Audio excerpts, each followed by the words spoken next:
In the wild and dramatic landscape of the Western Lake District lies Muncaster Castle, which has been home to the Pennington family for over 800 years. Built in the early 1300s, this impressive medieval castle has stood command at this strategic position in northern England for centuries. It's a castle of royal connections and a very special treasure. That's Henry VI holding the Luck of Muncaster, and he gave us the drinking bowl, saying as long as there's the bowl's unriven, then there'll always be Penningtons here. And we've still got the bowl. Iona and Peter have been joined by their eldest son, Ewan, to guide the castle into the future. It has literally been frozen in time from 100 years ago. So how can we use it? How can we celebrate that heritage, but make it accessible to future generations? Yeah. And during my stay, I am given a bird's eye view of a project which has spanned the generations. We've got a Grade 1 listed building, a medieval castle, England's highest mountain beyond, in this incredible flying arena.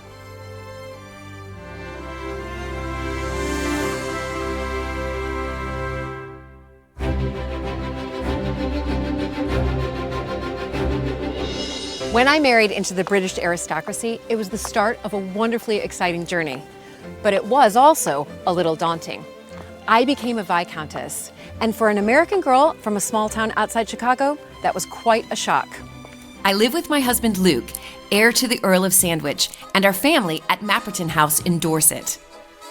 Living in a place like this is a joy, but also a challenge. And every day we're aware that we're preserving a very special part of Britain's heritage.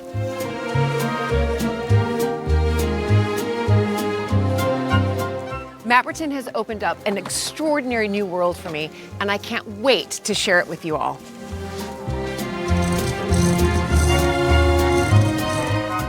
So if you love castles and manors and stately homes as much as I do, please join this American Viscountess as I journey into the British countryside in search of some of Britain's finest historic houses.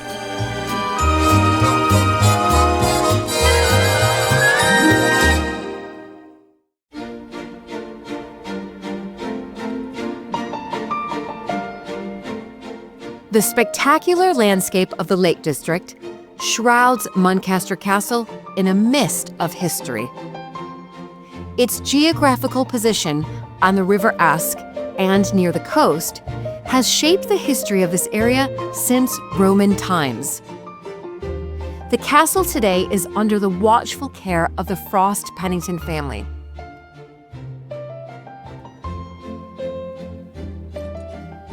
Hello. Hello. Good, how are you? Good. So nice to see you. And you. Who's this? That's Mashy. Mashi. Hello. How old is Mashi? 2 and a bit. Oh my goodness. She's just a baby. But she's very friendly. Yes. Anyway, thank you. Hello. Hello. Hello. The whole family's here. What I love Lovely to see you again. It's like a wonderful welcome. Hello, you. Hello. Good to see you again. So nice to see you. Okay, can I just admit something, everybody? I've never been to the Lake District before.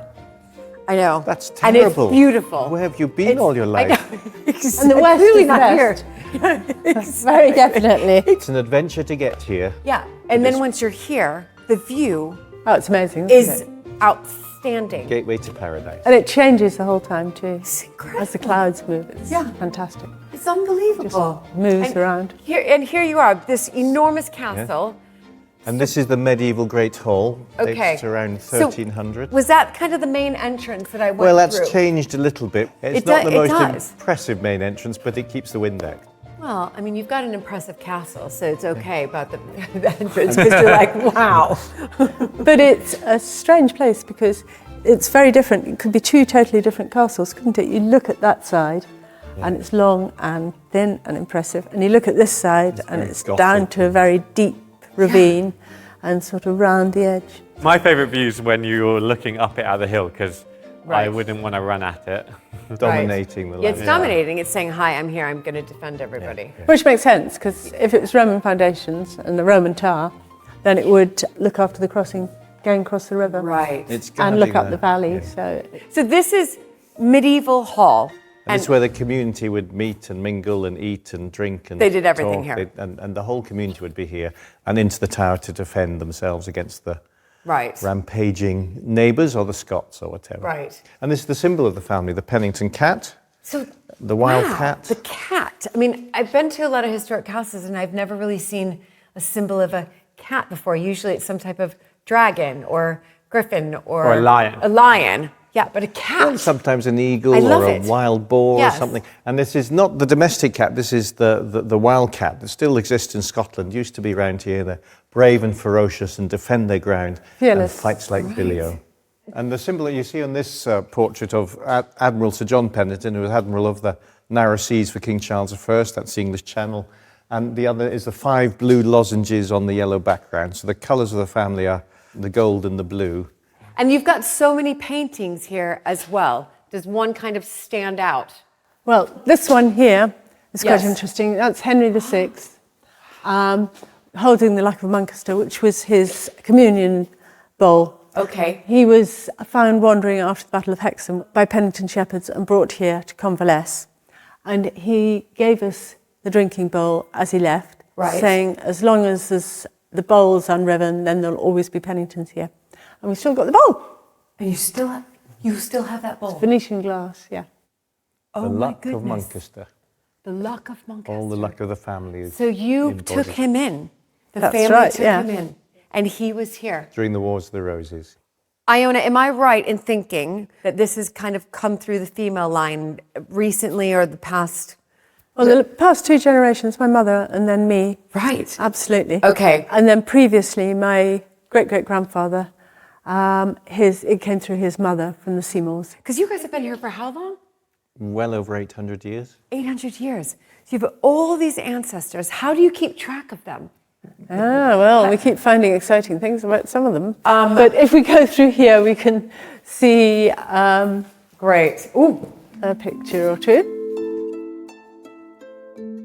Okay, so this, I'm assuming, is the dining room, and what a spectacular dining room. It's enormous. It's fabulous. It's great, isn't it? It's enormous. And this table is made from one walnut tree. No, I don't believe you. It's fantastic, isn't it? This is made from one walnut tree. Yeah. It expands to fill the whole room, and we can seat up to 28 or even 30 people around it. It's a fabulous room for a dinner party. It is sensational. Absolutely sensational. And the other interesting feature of the room is the wallpaper, which isn't wallpaper at all, but leather embossed with gold leaf. And it's a hanging rather than being stuck to the walls. But, and so when was this room created to what we see today, especially with that wall hanging, really? About the 1880s, really. 1880s, Yeah. okay. Rather than have embroideries and things, it's much cheaper to actually have this sort of wallpaper. Really? So they were... And very in fashionable. the medieval age, Yeah. you insulated and decorated with tapestries, but that was hugely labour intensive. This was the first foray into the sort of wallpaper industry, if you like. So this is leather, and then it would keep it warm, I guess, having the leather on the walls. Yeah. Similar It's to... very rich and and it looks, beautiful. yeah, and it's beautiful. And it would look very gold and it's original. Now, Iona, you mentioned that there were paintings in here about... The Seymours. So how it went through the female line. That's right. Yeah. So my great-great-grandfather, John Ramsden's wife, was Gwendolyn Seymour. Okay. So all the Seymour things came through that way. Okay. And she had 2 brothers. This one was the younger one. And he was a diplomat in India. And he had a bit of a fight with the bear and lost. And there's lots of letters to his mother about how he is. And he actually got gangrene and died out there. Okay. And then this one's the older one. And he wasn't particularly happy. And he'd gone for a walk in the park. And he found this young girl crying. And he comforted her. She came and sat on the seat beside him. And he comforted her. And she had just been sacked, basically, by one of the houses. And so she had nowhere to go or anything. And so he actually took her in, fell in love with her. And they ran away to France. Oh, my goodness. And he then got consumption And there's letters to his mother saying, look, he had 2 children. Right. Look, I've got TB. And he then came home and he died, and his mother took in his girlfriend and his 2 children. And then his two children married quite well. Right. And his mother brought them up. So, but then how did it go through the female line then? So their sister, Gwendolyn, Gotcha. was my great-great-grandmother. I see. Okay, she's the one who married John. Yeah. Basically, a guy goes to India, he's the hero, runs into a bear, the bear wins, he passes away, oh no, sad. Then older brother, he's the heir, falls in love with a scullery maid, has a passionate affair with her, but does it out of wedlock, runs off to France, has 2 children with her. Right. Those children are illegitimate. Okay. And so the Duke and Duchess of Somerset of the time, when unfortunately he dies young because of illness, Right. they take in his children, but unfortunately because they're illegitimate, they can't inherit it. They can't inherit. But they're still brought up in high society. They marry incredibly well. As Mum highlighted, they become famous for a whole host of things. There's a book on them. Right. It's amazing. And then the whole conclusion of this is the Duke and Duchess of Somerset, the daughter, is the one that is married to one of our family. As a consequence, we have lots of Somerset possessions. In fact, I believe we're more closely related to the Duke of Somerset, this Duke of Somerset, than the current Duke of Somerset is, because we're direct line. So he was meant to be the next Duke of Somerset. Yes. Yes.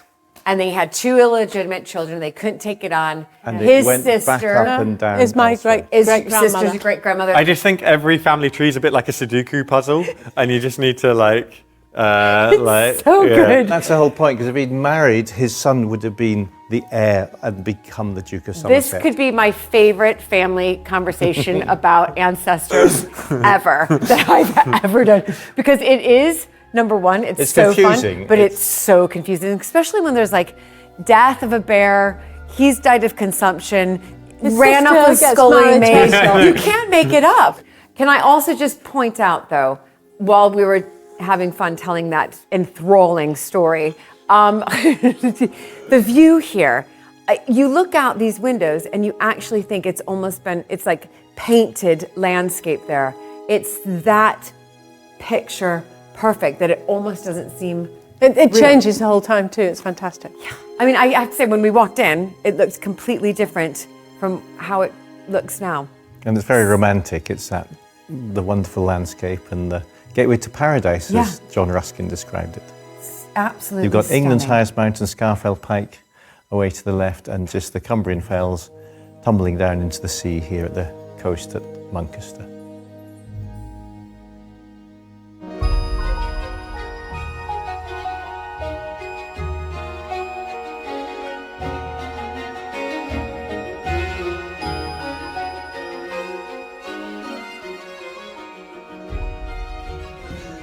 So this is the incredible drawing room, or technically the withdrawing room, where the ladies would withdraw after dinner Yes. to do ladylike pursuits. Yeah. It's wonderful. So on the walls, I'm looking around, it looks like a lot of ancestors, is that right? And I'm presuming yours. Now, we could spend all day here going through each and every one, which I'm sure you know tons of stories. Absolutely. Yeah. Yes. An exact date, a lot. But maybe just point out a few that you think are important to you. Well, this one is Lord Seymour, the Protector. He's my 13th great-grandfather. Okay, wow. And his sister was Jane Seymour. There you go. That is a big... The favourite queen of Henry VIII. Of Henry VIII. That's a big connection there. Yeah. Wow. So that dates to, that's basically, we're sort of 1530s, 1540s. exactly. Yeah.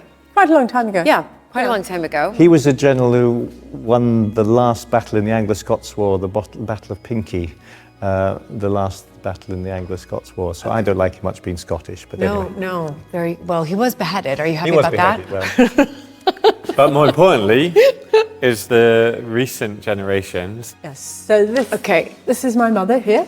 Yes. And father. Okay, I can see the resemblance actually in both. I mean, I see you and your mother, but then when I look at your father, I'm like, oh, I can see you and your father as well. Strange, isn't it? Yeah.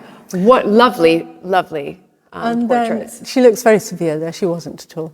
What was her name? Gentle. Phillida. Phillida. Yeah. Beautiful. And then her mother is up above. It's Wow. Veronica. What's her name? Veronica. Veronica. Very glamorous. Very glamorous. Wow. Yeah, she liked being glamorous. Yeah, very glamorous. And her husband, my grandfather, Sir William, down at the bottom. Yes. And then his father, John Ramsden, Okay, so that's your great grandfather. grandfather. I'm just trying to follow the pieces And here. he's the one who inherited Muncaster in 1917. And I see. this is my great grandmother, Joan Ramsden. She's very glamorous. She is, isn't she? I mean, and she's sort of center stage there. They all, thought, well, no, we're not going to compete with that, so we'll just do smaller. I knew her, actually. And what was she like, as glamorous as she looks there? She was very old by the time I knew her. Right. Well, you knew. Great granny, yeah. Wow. Yeah, She died in 1976. Yeah, something like that. Oh, my Yeah, goodness. She was getting on a bit. Right. She was here a bit in the war when the Tate Gallery pictures were here because they were responsible for looking after them. And she moved around a bit, but it sounds as if she was So, let's just back up a little bit. So, Second World War, the Tate put their pictures here. The Tate, we had Van Gogh sunflowers and It was amazing, actually. What? And what was really interesting was somebody who was a maid here, she's died now, but she was telling us that they were told to prepare for refugees. Okay. And so they got everything ready for refugees, and all exciting. The train came into Ravenglass, and the wagons went down to collect them. And then they brought these packing cases into the front hall, and they can remember looking through into the front hall through the end of the passage and seeing these and think, they're not refugees. so we had between 600 and 800 paintings from the Tate Gallery, which was bombed and very badly damaged, and they survived the war very safely. And the Tate Gallery is, of course, the national collection. Of course.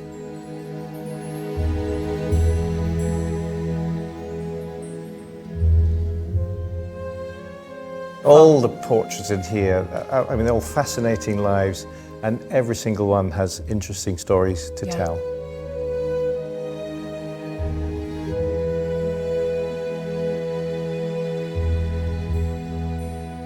Muncaster was remodeled in the 1780s during the tenure of John Pennington, first Lord Muncaster. And what were once the medieval kitchens were transformed. Yeah. Now this it's got is a library, it's if got a I've ever vibe. seen one. It's not bad, is it? It's not bad. And then when was it converted? Medieval times. No, it wasn't converted. It wasn't converted from the medieval time. Okay, this is where we bring in our expert.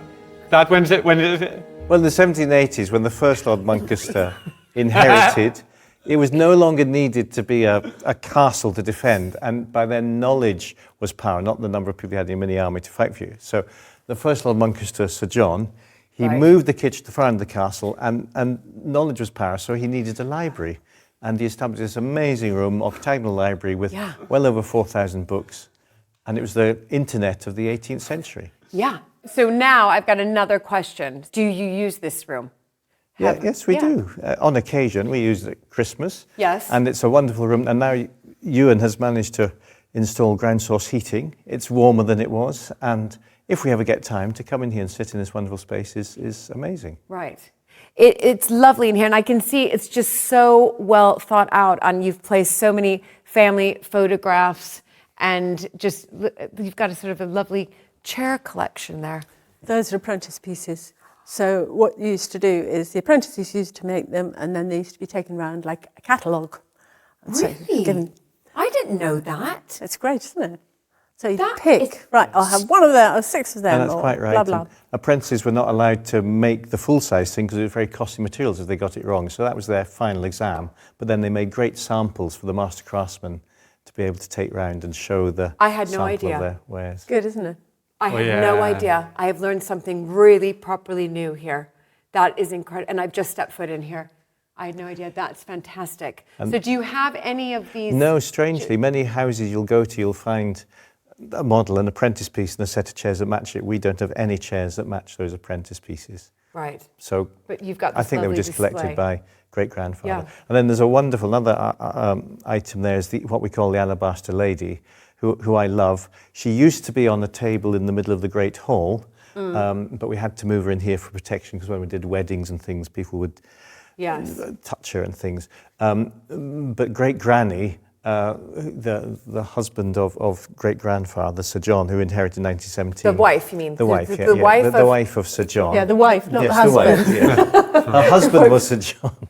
Anyway, they used to, when they were living here, they used to have lunch in the Great Hall, and the alabaster lady was there, but she thought it was terrible to eat lunch in front of a naked lady being born in the Victorian age, so she knitted a little pink cardigan for her and covered her up, so only her head was showing. But when Great Granny died, so did the cardigan. And who was the alabaster lady carved by? It wasn't Michelangelo. It was Gambellina, John of Bologna. Wow. A famous. So like the last of the Italian. Yes.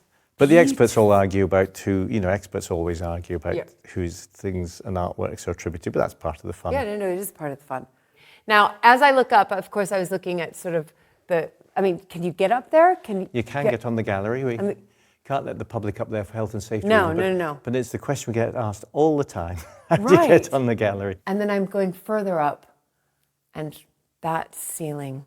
A few years ago, we had a problem with dampness here. And this ceiling here had never sort of been painted. It was still pink plaster. Okay. And so we did quite a lot of work.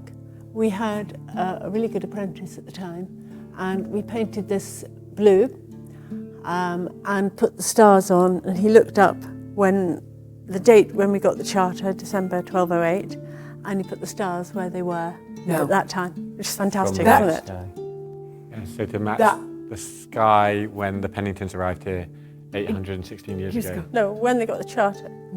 That's unbelievable. Okay. When they got the charter. Right when they got the charter. Yeah, I know, but as in the first evidence, okay, let's, That's incredible. It's great, isn't it? And who thought of that idea? Iona. Did you? Yeah, but that's pretty clever. There were letters a long time ago of, I think originally it had the signs of the zodiac. Okay. But we weren't good enough to do that. Right. So we thought, This is, Yeah, the first Lord Monkester's ceiling was that, and that had vanished in the Victorian renovations, and so we thought it nice to go back to a nice celestial ceiling. that's good, isn't it? it's very clever, and it's a talking point, and it's really, I think it's wonderful to be able to look up and think that 800 years ago, that was the sky was. I don't really know how the sky changes over 800 years. Well, you can download it off the internet, and it's there might have been a supernova. Nice stars, there might be one or two Ian. star missing. Just nice stars on the whole, roof. it's pretty much. But it is a fabulous room to come and just sit and look at the stars and think about how small we are in the cosmos. But it's a brilliant room. Who was it? One of your father or your not your father, your grandfather or great grandfather? Who the reason why it's got a door up there rather than a spiral staircase through that door is because he really enjoyed sitting there watching the racing, and he got too old to be able to go to the nearest toilet, and so he had the spiral staircases removed, so there was a urinal. That is a total load of cobblers. Who told me that story then? I didn't tell you that. Total load of cobblers. If someone told me that story. Why have we got the spiral urinal was staircase? always in there. We're not showing that. absolute But when rubbish. Sir John inherited, they didn't want He chamber used to pots sit under in the here bed. watching television and watching the racing So while people were they trooping converted through. the room up there to be a bathroom, which meant the spiral staircase no Can I longer just worked. say, I just arrived, and how much fun it is to already be with you. So Family I hope it even dynamic. gets more Well, fun. okay. Can I try a different part of the story then? Supposedly, he would sit there watching the racing. No, it's here. Because he was really It's right there. And he would sit so still watching the racing, and then something would happen in the race that he'd be like, "Yes!" And then everyone, like the general public, would just be walking around, and then And thought he was a dummy. thought he was a mannequin, and then suddenly this thing would come alive, and he'd be like, "Yes!" And they would be terrified. And he wasn't doing his job, which was watching the public. Make sure they didn't. Yeah. Anyway, I mean, listen, I'm already in love with all of you, so I can't wait for what else is going to unfold during my stay here. Plenty more adventures to come. I'm sure it'll be very eventful. All right, so the spiral staircase. Okay. No, who told me that? The spiral staircase are actually downstairs. Okay, I think Yes, we still have the spiral. Yeah, we have. Yeah. Okay. Long. We're never allowed to throw anything out. I thought it was just you needed to get. Brilliant.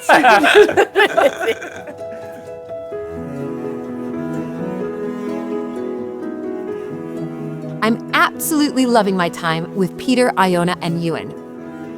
On the upper floors of the castle, I met up with Kim Armstrong, whose passion for Muncaster, and in particular the textile collection, is inspiring. Okay, so welcome to the tapestry room. I love a good tapestry, or tapestries, I should say, Kim. Fantastic. Can I just, before we even go there, because I've seen them hang around, this teal color, this is beautiful. It's fantastic, isn't it? Yeah. There's some very strong colours in the castle. The teal is amazing, and it does pick out the colours in the beautiful tapestries as well, doesn't it? It does. It's lovely, and I love the exposed floorboards as well. Anyway, we're here to talk about tapestries. I love textiles. Now, I can see them dotted around. Give me a little bit of history around them. So, in this room we have 3 of a collection of 9 Flemish tapestries that date from the 17th century.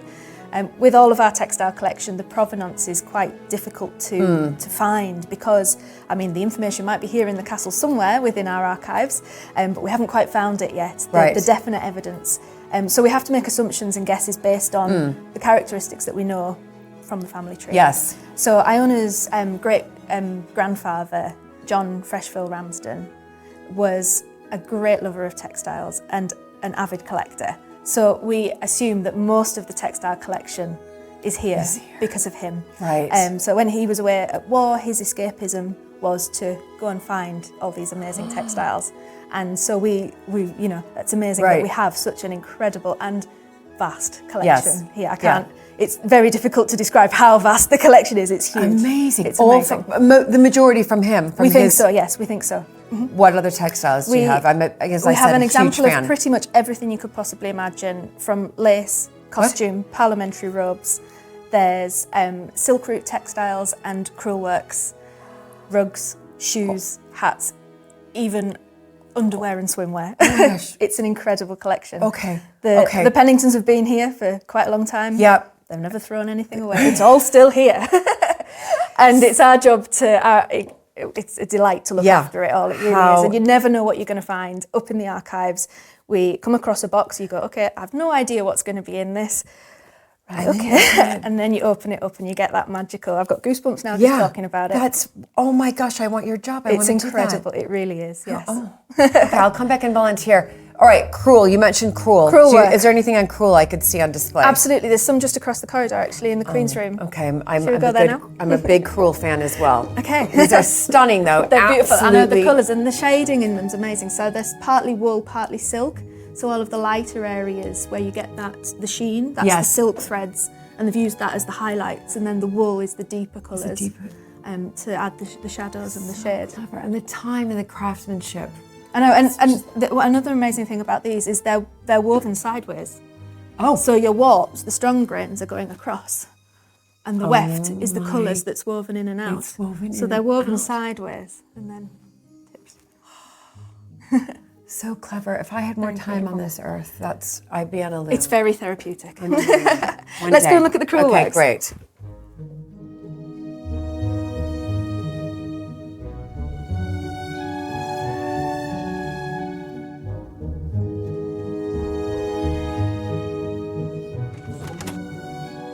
Okay, so this is the Queen's room.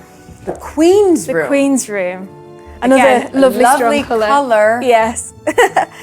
We redecorated in here quite recently, actually, and added the really deep red. Deep cranberry. Yes, and one of the reasons that we chose this colour was to complement our part of our beautiful textile collection, the crewel works. So this, wow, okay, give me a little bit of history on this. So this piece dates from pretty much around 1700. It is crewel work, stitched in crewel wool. Yes. We think this piece is definitely professionally made. The wool that's been used is incredibly coarse, and to get the level of detail, and especially in the shading, in the hills here and in the leaves and the flowers, with that coarse wool is highly skilled. So we think it's a professional piece. Again, the provenance we're not 100% certain, but it's very likely that John Freshfield Ramsden is definitely behind it. He's behind bringing it back. It's his taste for sure. And it's known now as the Muncaster bed hanging. Okay. It's been celebrated by another Cumbrian company called the Crewelwork Company, who have recreated it as a sewing kit, which is absolutely wonderful. Really? So I could go online and try to find this? Absolutely. You can go online, buy the kit and stitch one yourself.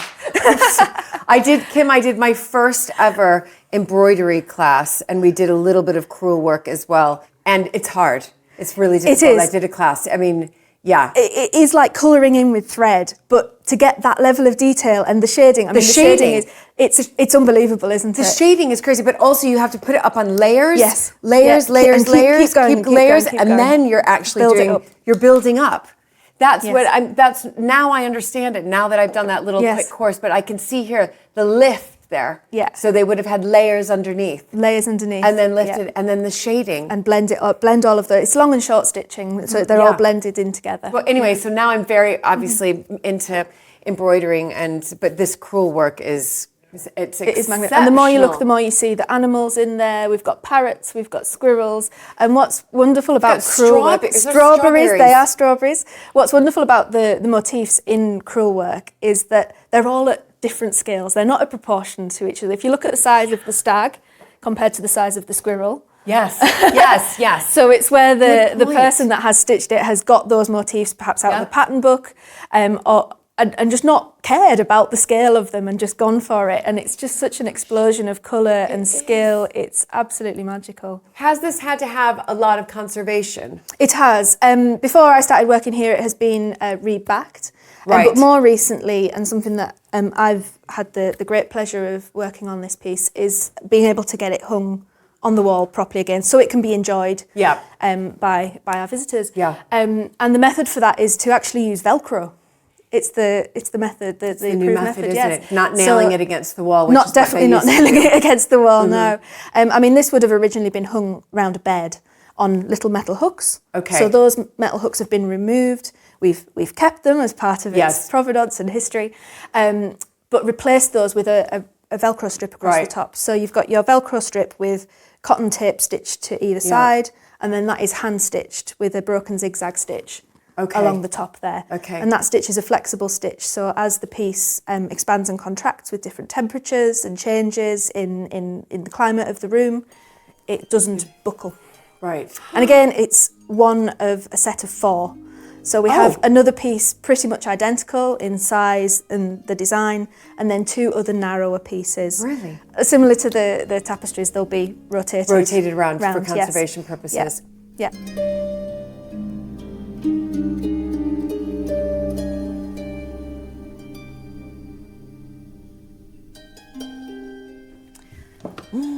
Okay, so welcome to the Queen's dressing room. Another lovely colour. Love the colour. We were going to do this one the same colour as next door, actually, and this was the undercoat, but we quite liked it, so we left it. I love it. It's sort of a one of the Muncaster rose secrets. colour. I mean, it's the same sort of red. It's got the red. It very much complements it. As the Queen's room, but this is. I'm just looking around. It's just lovely. Nice and soft. Yeah. Good rose. This is one of the pieces I wanted to show you. This is from the silk route, and this is from Uzbekistan. It's Bukhara, and this is one of the pieces that I'm fascinated with at the moment. It's just come out of storage. Okay. For me to do a little bit more research on it. So what I found out so far is that the stitching itself is Bukhara couching. So you've got a layered thread with the couching stitches holding it down. So remind me of the couching again. I did couching on so couching stitches, remind me, how does it work? So you work with 2 different strands. You lay a piece on top, and then the stitching goes over the top to hold that in place. It's usually used on something more like what we've got behind us with the metal thread embroideries. So when a thread cannot physically go through the fabric, you would couch it down instead. So that's exactly right. So when I was doing my embroidering and I was using gold thread, we were couching. Thank you. That's exactly right. This is still couching, but it's all in silk. Oh, wow. So the green edging has been added on at a much later date. Okay. So ignore the green edging, I would say. But what's really interesting about this piece is the seam down the centre. So my theory, based on the research I've done so far, is that this is actually two ends of what was a marriage sheet. Remind me, what is a marriage sheet? Sure. So the traditions of countries like Uzbekistan, as soon as a young girl was born, she would begin stitching her dowry textiles. So this is a dowry textile piece. The family would have stitched by the girl. Stitched by the girl, stitched by their family. All of the ladies would have been constantly stitching all of the time to create their dowry textiles. A marriage sheet was very important. It would have been a plain sheet, really a linen piece with beautifully decorated borders, which is what I think these pieces are. That would have been used on the marriage night. On the marriage night. The plain sheet in the centre. And then after the marriage night would have then been taken back to the family to prove that the girl had been a virgin. Right. It's unlikely that the centres of these pieces do survive for obvious reasons. However, the beautiful embroidery would have been saved. It would have been unpicked from that centrepiece and then reused. It would have been passed to the next generation, maybe saved for a future generation, or turned into something else. This, I think, is the seam down the centre is much more recent. It's someone who has found these pieces, put them back together to save them, to keep that embroidery. And keep and then they just decided to put and some then this type of edging. I'm decorative- not quite sure what they were thinking with the edging. I'm not a big fan of it, to be honest. Maybe it was like a runner. A runner. Some sort. It's quite a long piece. So yes, it's it would have perhaps gone over something or a table, but the stitching is absolutely exquisite. The tiny stitches in that beautiful silk. I mean, look at the sheen on the lighter colours as well. It's quite amazing. How do they do all this? And the designs for these pieces would have been designed by a lady called the Kalamkash, which would be a lady in every town or village. They would have had their own Kalamkash who would have designed. Oh, so she would have drawn it on by pencil onto the linen ground, drawn it on in pencil or whatever they had. Right. And then the girl and family members would start to the embroidery. And the motifs within them would have been very specific to that region, to that area as well. So you could do even further research and find out, if this is Uzbekistan, you could find out from the motifs here what region this actually came from. So and again, we think this is something that John Freshfield Ramsden, Iona's great-grandfather, collected as part of his escapism during the war and sent back. And again, the colours in this are amazing, especially the reds and the pinks. Those tend to be colours that fade first. And we're very lucky at Muncaster to have so many reds and pinks surviving in the collection. And we don't know roughly the date of this? I'm still trying to work that out a little bit more, but 18th, 19th century. Right. Oh, it's absolutely stunning. A challenge in historic homes like Muncaster and Mapperton is to display the textiles so they can be enjoyed and studied, but also conserve these precious collections for the future. In the Great Hall, Kim showed me one of Muncaster's treasures. So this is the marriage chest. It's a Swiss marriage chest. It's beautiful. And I've got the key in my pocket. Oh, yes, you do. It's quite a key. It is. It's some really intricate marquetry here. Yes, the more you look, the more you see in it, with all the marquetry in here, with the plants, and then we've got some beasts here. It's beautiful. Okay, so we're going to open it up. Yes. Okay. Ready? Yeah. Here we go. Okay. Oh, wow. Oh my goodness. Perhaps not what you might expect. Look it. It says a textile report, work undertaken by you. That's me. Fantastic. All right, so tell me about what's in here now. Beautifully, by the way, conserved. When we opened the chest in 2020, 2021, all the items in there were folded. There was no packaging. There was a little bit of acid-free tissue paper in there from a previous conservation effort, but everything was folded. Yeah, I can relate to that. Folds mean creases, mean areas of weakness, which is damaging to delicate textiles, especially silk, and there was a lot of silk. Right, so was the silk shredding at that point? Luckily, it wasn't. Okay. It wasn't. We caught it. However, there were some very deep creases forming in those pieces. Yes. So we literally got everything out. The chest actually was in the drawing room at the time. It's since moved to this location. I mean, you've labelled it beautifully. Absolutely. So inside each of these tubes, they're all cardboard tubes. We had a little adventure to the carpet shop in Whitehaven, just up the road, and collected lots of their cardboard tubes. Yeah. However, cardboard is quite a challenging thing because it off-gasses. Over time, it gives off harmful vapours to textiles and will discolour them and deteriorate them over time. So we have to put a buffer on there. And we use kitchen foil. Really? So we cover the this sounds crazy. Yeah. We cover them in foil.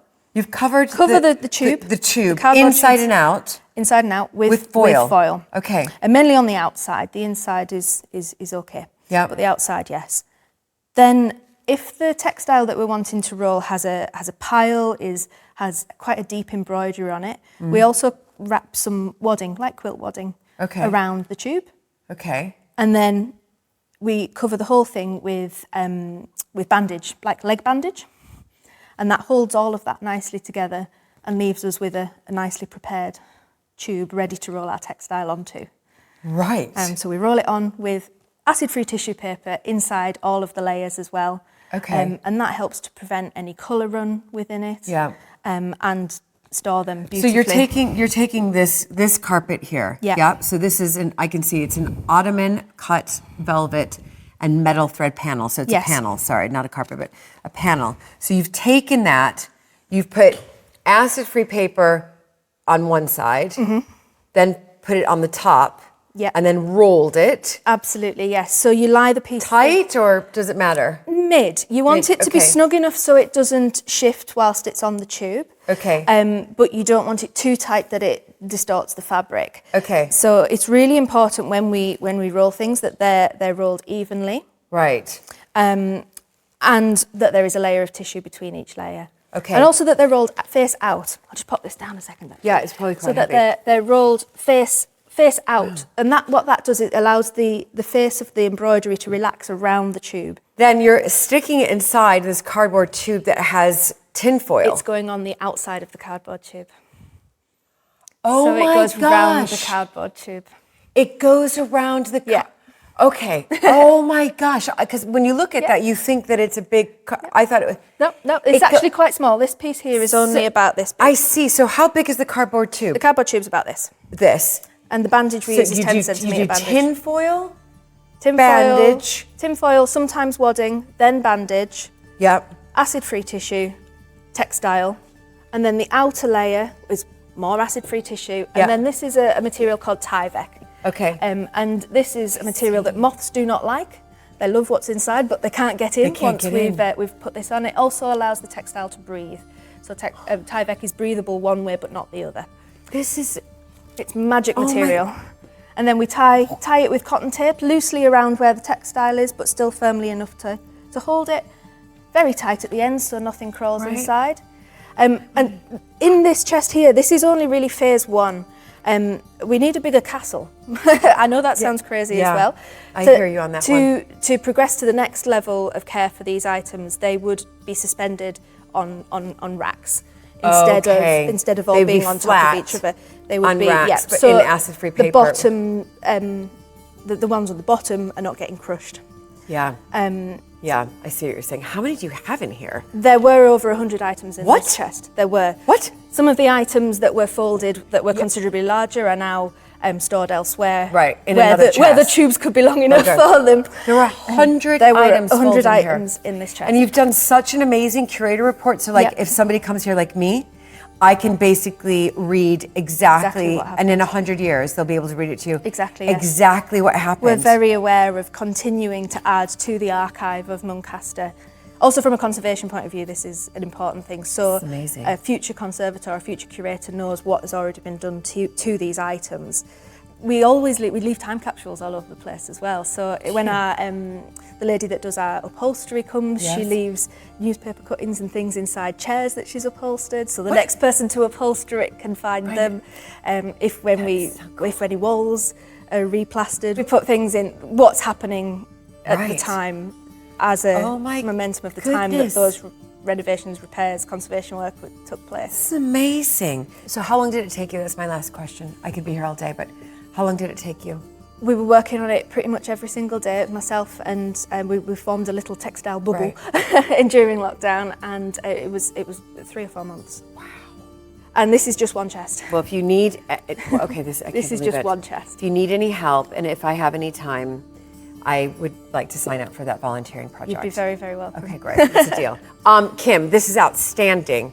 This is like the cherry on the top of our tour that we've just done on textiles. Honestly, just to see this and to see how well it's been conserved for future generations and the effort that went into this is incredible. So well done to you and the team that's on this. Very exciting. Brilliant. Thanks, Kim. What a treat.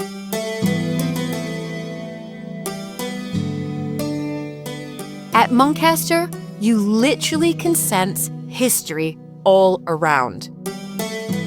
From its remote location to its impressive interiors, you can imagine those who have gone before walking these rooms. Well, in you come, Julie. This is what we call the King's Room. So it's a very important room to the family because it's reputedly where at least 2 kings have stayed. The first king is Edward VIII. Oh, wait. Okay. Really? Yes. Edward VIII, who was Edward VIII for a nanosecond, and he abdicated Wallace Simpson. Because of Wallace Simpson. He stayed here. He came in. He technically wasn't the king. He was Prince of Wales. He was on a tour around the Cumbrian mines, and he stayed at Muncaster Castle. And we know that because his bodyguard came quite a few years ago and said he spent the most uncomfortable night of his life here because he had to patrol up and down the corridor protecting the king, and he was terrified of the ghosts. And the bodyguard, not the king, and the king slept soundly in this bed. And so we know Edward VIII has slept here. Wow! But the far more important king to us is Henry VI. Because as we mentioned briefly downstairs, the only reason we think the family's still here is because of Henry VI and the Luck of Muncaster. Okay. He was the son of Henry V, the famous king who won the Battle of Agincourt in 1415, hurrah. Yes. And in fact, Henry VI was the only man in history to be crowned King of England and King of France because of his father's conquests. Right, that's right. It's ringing a bell. It's ringing a bell. But compared to his father, he's a bit of a disappointment because he's not nearly as good a general as his father and kept losing battles. Okay. And the French started taking their country back. Oh. And he was sort of the central character in what's now called the Wars of the Roses. Yes. And he was thrown off the throne by Edward of York, Boo Hiss, who were staunch Lancastrians here, and those Yorkist upstarts. And Henry escaped into Scotland, raised another army, came back, and in 1464 was defeated again at the Battle of Hexham. Oh. Kind of feel sorry for him. Yeah, you do feel sorry. Yeah. He's just useless fighting. You know, his wife Margaret of Anjou, she was quite formidable. Anyway, Margaret, his queen, and the Prince of Wales fled another way, and Henry fled into West Cumberland with a single servant, hoping some of them would survive, escape from the Yorkists. So the story goes, he turned up at the next stately home down the road asking shelter, and they quite sensibly said, no, you're not king anymore. If we take you in, we'll be in trouble. Really? So they threw him out, and he left he hid in the woods and put a curse on the place. But after that, he came wandering over this way. He was found on the hillside. And just one servant, just a one chap servant. called Sir Richard Tunstall, we believe. Okay. And he was found by Pennington shepherds wandering on the hillside. And there's now a monument there to Henry. And we don't know whether the monument is, and it's called Chapels because Holy King Henry, even though he was useless general, he was known as Holy King Harry because he almost got canonized as a saint after his death. Wow. And the shepherds brought him into the castle, and Sir John Pennington was living here. He was a very old man, but he'd fought with his father at the Battle of Agincourt, so he was a staunch Lancastrian. He took the king in, gave him breakfast. He disappears from the records for some time, and we think he stayed here for 2 or 3 weeks and given shelter by the family. Now, when he left, he was so pleased with his reception that he left his little enamel drinking bowl, so the legend goes, saying, as long as this bowl remains unriven, Penningtons from Muncaster never shall be driven. In other words, as long as you don't break this bowl, you keep the castle. Yes. And weirdly, again, the hairs are standing up at the back of my neck, and they often do when I tell that story. So the bowl is now known as the Luck of Muncaster. Ooh, that's so exciting. And you're still here. We're still here. It's only the family know where it's hidden. So if I tell you where it is, you'll have to make your escape, because I'll have to kill you. Okay, fine. But it is in the castle. Okay. Iona doesn't dare bring it out and put it on public display. No, because it's our most prized possession. That's right. And it's beautiful Murano Venetian glass. Is it? It's very delicate. It's very dirty because we don't dare wash it or clean it. Okay, because it's still intact. It's still here, and we still have the castle. It's amazing. That could be, I have to say, Peter, and I'm not just pulling your leg here, that could be one of my favorite historic house stories I've actually ever heard. That's good. It's lovely. It's very important to us. Yeah. And it's weird when we do occasionally bring it out to check it. We normally check about once a year. Get it back in its box and hidden in its secret place. And there's lots of other stories with it. There's a story that somebody was trying to get rid of. They didn't like the Penningtons, and they supposedly got the bowl and threw it away and tried to smash it on the shore, and it landed on sand and didn't break. The story is when the Scots were attacking at one point, they took the most prized possession, took it down the cannon bank, the bank just below the castle, to the river, and they were going to hide it, dig a ditch in the river at low tide, and so cover it with sand, then it'd be covered by sand and water, and no one would find it. And on the way down, carrying it out the castle, they dropped the box, and they went, and they hid it, and then the Scots raiders passed, and they dug it up after, and this is a story I didn't really believe. And they dug it up afterwards, but they didn't dare open the box because they thought they'd broken it. I see. And so the story goes, they waited something like 30 years or 3 generations, and then they dared to think, we're still here. They opened the box and found they'd used enough straw, whatever, to pack it, and it was still intact. Now I heard that story, I thought, that's a load of cobblers. And we had a glass expert here looking at it one year from Sotheby's, and he said, it's strange, I don't understand why the glass is in quite good condition, but the enamel is all faded. And I said, well, I don't know if it helps, but he told them that story. He said, that would fit perfectly, because it was hidden in the river, it would get contaminated with river mud, and the mud and the effect of the earth would decay the enamel, but not the glass. So he said, that actually fits. And I'm going, another example, one of these legends handed down through the centuries, maybe does have a modicum of truth. Exactly.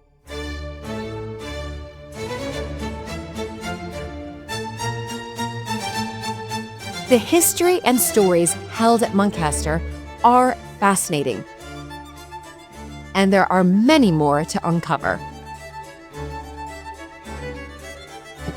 Well, this is a delightful room because there's lots of secrets hidden in this room. I can already tell you, Peter, that this is going to be my favorite room in the house, because I'm a novice archivist, and I love anything that basically dates back to hundreds of years and even 1,000 years. And I know you're bordering on that. 1,000 years, you're bordering, aren't you? Almost, yeah.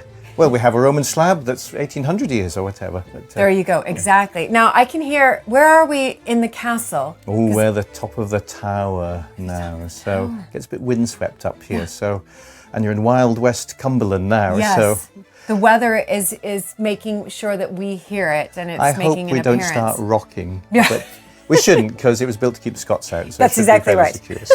So don't worry, we should be safe. But I'm also an amateur archivist, I'm afraid. I mean, just an enthusiast. Yeah. And Kim and our other team of curators normally tell me off for doing things. So I'll try and do this properly. Great. Well, we're in it together then. So we've various things, starting from relatively modern. We've got a lovely little letter here, which when I read it, and it's basically, Dear Sir John Ramsden, who is Ewan's great-great-grandfather, Iona's great-grandfather. Dear Sir John Ramsden, thank you for your letter, which I have not answered yet. It appears that Beaufale is safe in your hands, as it would be in the hands of the National Trust. I remain yours sincerely, Beatrice Heelis. Now, I'm sure you know who Beatrice Heelis really is. Beatrix Potter. That's Beatrix Potter, and this is from 1926, obviously just around the time the National Trust was being set up, and Beatrix Potter was donating many of her farms, which she'd bought with her proceeds from Peter Rabbit and books like that. Yes. And she was instrumental in protecting the environment and looking after things and just exactly what we're trying to do, keep things for the future of generations. And there's a long list of correspondence where she's writing to Sir John about how the land has been dealt with. And we don't have the intervening letter, because obviously that must be in the Beatrix Potter collection somewhere, of course. where he's explained to her how they're looking after and taking care of the land. And so this letter is going sort of correspondence closed. No, we don't need to take this land into that of the National Trust. Or in the National and you're doing Trust. a very good and job, you're doing a very... Sir John. How So that's lovely. That's sort of 1926. Wonderful. This is so I get this great-grandfather. To great-grandfather. I'll talk to him as my great-grandfather, but the fact that is Sir John, Exactly. who inherited Moncaster in 1917, so is responsible for the whole Moncaster estate. Okay. Now, this is a beautiful little thing. I mean, now we take it for granted. Ewan says, "Oh, Dad, things are different now." He'll pop on a plane to Barcelona for the weekend with his kids, whereas when I was growing up, a day trip to Boulogne in France was incredible. It was going to the edge of the known world. And this is Lord Moncaster's passport. And this dates from the 1870s. And there's all sorts of adverts in here, as you probably, maybe don't get. But it opens out, and it's almost a personal document from... Yes, this is fascinating. And this is what passports looked like. This is what passports looked like. And there it is. You've got to be kidding me. So there's no photo? Well, obviously, there were photos around then, but no photos. But no photos for the passport. But it's just the Royal Crest and Mr. George William Frederick, Earl of Clarendon, who I think was the Foreign Secretary. Who said that this is his passport, Lord Moncaster's passport. Requests and requires a name for Majesty, obviously Queen Victoria, all those to whom it may concern, to allow, and that's the pre-printed bit, so this is the bit you fill in. You can see, so Lord Moncaster, a Member of Parliament, who's an MP, accompanied by Lady Moncaster, travelling on the continent. Wow. With two maid servants who aren't named. Right. In other words, this bit of paper allows his lordship to turn up with his wife and 2 or 3 servants and be allowed to pass freely without let or hindrance, and to afford him every assistance and protection of which he may stand in need. Given at the Foreign Office, London, the 5th day of February, 1870. Wonderful. Signature of the bearer. Lord Moncaster's had to sign it, and he's just signed it. Moncaster. And did they do any stamps? So when he was visiting, could we see? Yes, I think there's a stamp there, and I see. There was another stamp. Yeah, there's a stamp here. London, the 7th of February, 1870.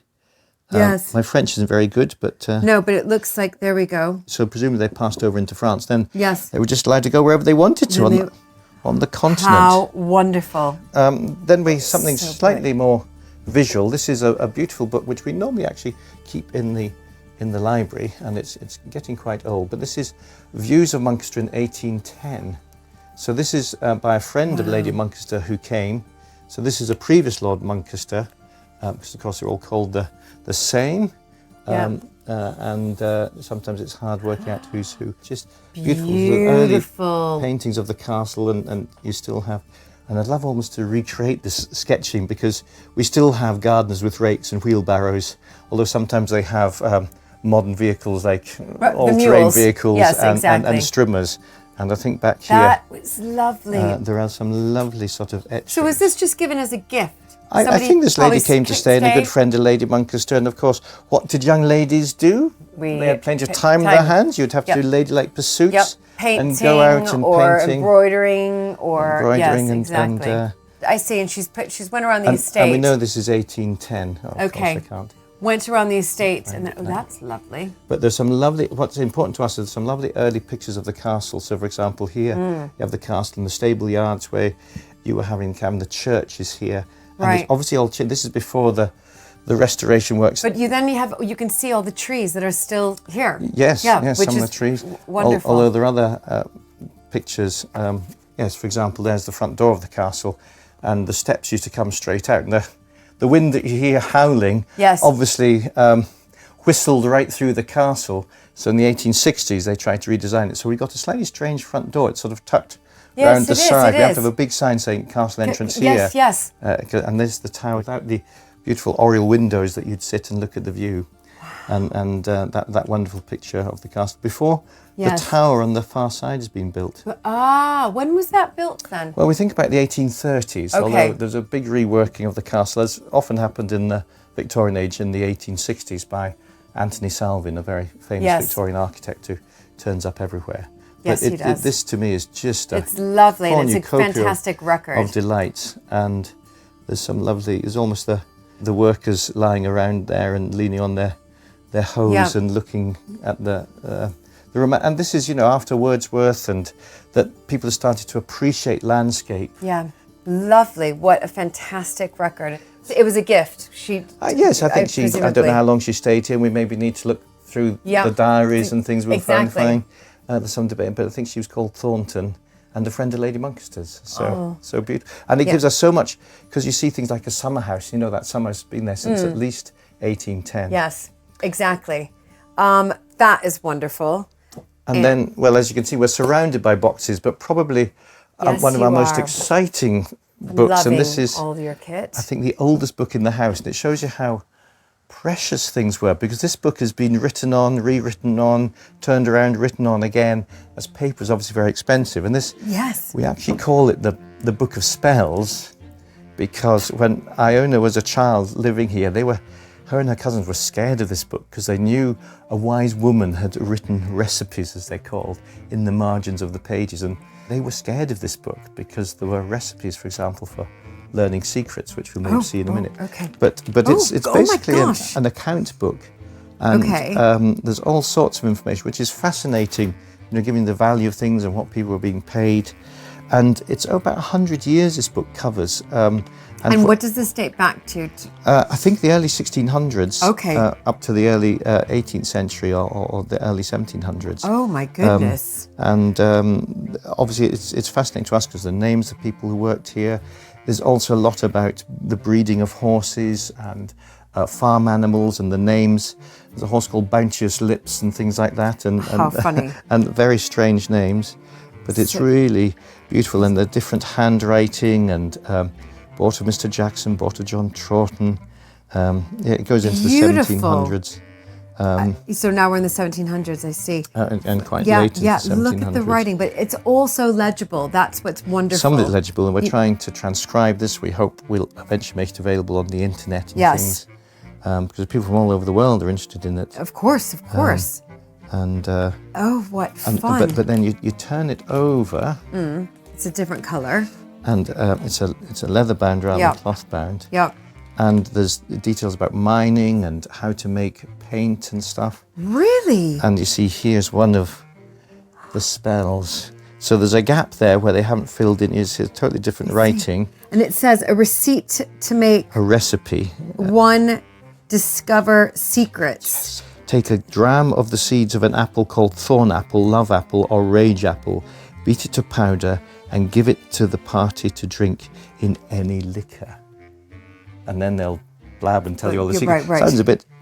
and actually, I think the seeds of these apples are actually full of arsenic and not to be recommended. There's probably a bit of But look at this one. This one, I'm sure it says to make something vomit. Do you see that? To make a dog vomit. To make a dog, things like that. I think so yes, it's all sort of faith cures and things. And just look at the writing. It's look at really beautiful, and there are deeds and things.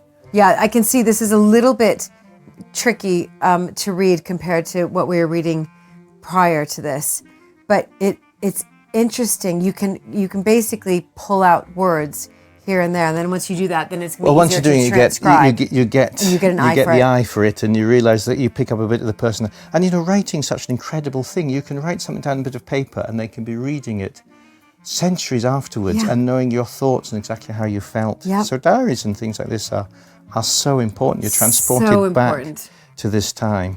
Well, thank you, Peter. This has been, this is just my heaven right here. I know, we could spend... I know, all day, which I would actually love to do. I would like to, I can't even go there. What I would like to I could spend all day. And there are beautiful things through. in this place, but this is the thoughts of people and that's what's so special. It's incredible, isn't it? Yeah, and the beautiful writing and the care and time and the considered way that they all just wrote And letters things are very down. important. Write to your parents, kids. I know.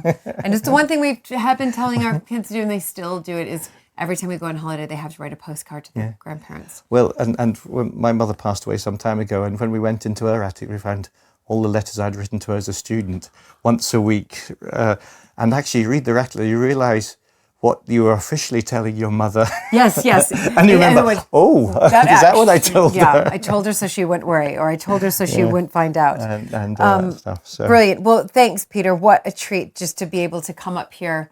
Where am I again? Which tower? Well, we're in the Peel Tower, just Peel we're Tower. directly above the front door here. Okay, in the Peel Tower, And, with the wind bustling. Wind howling round and below. with my windows that don't quite fit properly, but and we're trying to keep these things. And this is what's important about these places, because we've collected everything over the generations, and they're not dispersed. We're maybe not the best looking after them, and we need help. We work very closely with the local records offices, and they have many of the Manchester archives properly stored, but we're still finding loads and loads of boxes. Of course you are. Yeah. And we're trying to do our best to maintain them in proper conditions and make sure that they don't decay. But exactly. they're relevant because it's living, because we know who these people, well, sometimes we know who the people are. Right. They're often our descendants, and of where they're descendants. Yeah. And their knowledge the knowledge of the ancestors is fabulous. It's fabulous. And the knowledge of the Book of Spells is pretty extraordinary. But don't grind up apple pips and feed them to people you want to learn secrets No, from it. definitely not going to do that. Beatrix Potter loved and helped preserve the landscape and farming traditions of the Lake District. I realized I probably didn't really dress the part for this. I'm a bit colorful. Peter and I set out to meet Dennis Purdom, who farms this land and kindly agreed to show me the amazing skill of sheepdog training and gathering in the sheep. Hello. Hello there. Good afternoon, Dennis. Good afternoon. It's nice to A lovely see day. you again. Yes. I'd like you to introduce you to Julie. Julie. Hello. Dennis. So nice to Yes. meet you. Nice to meet you. It's Dennis nice- is one of the great local farming families and an expert sheepdog trialist and trainer. So Well, Try my best. I'm very excited. Yes. Nervous, but Yeah. and I'm worried I'm too bright for the sheep. No, that'll be fine. I'll leave you in Dennis' Right. Okay. capable Okay, hands. great. And good luck. Okay, so Dennis, explain to me the role of the sheepdog first and foremost. Tag. Come on, boy. Well, the rule is to train them to understand all the commands Okay, put into them. Your Right. away, your come-bys and your stops. okay. And then on voice, and then you go into the whistle. And you use a whistle. Yes. And the point of the sheepdog is to To fetch the sheep. fetch the sheep, herd the 'em in. sheep. Yes, that's okay it. when you need to. Okay, Yes, yeah. okay. And you have to. In a how long- controlled manner, that's, yeah. So you have been doing this for how long, as far as training sheepdogs? Well, I used to always have a sheepdog on the dairy farm, Right. but 15 years I've been really Wow. doing it. So how many sheepdogs have you trained? Well, I wouldn't like Give me to a say. rough Sort of half a dozen a year, each year, yeah. And you yeah. love it? Yes. I get them from little puppies Oh, and then train them Then- through, and then train And them. some I sell, and some I keep. right, right. Yes. Yeah. Yes. Look at that. He's ready for those Yes, sheep. yeah, yes. Oh my God. Tag, that'll do. at- Come on, tag. Come on, boy. Come on.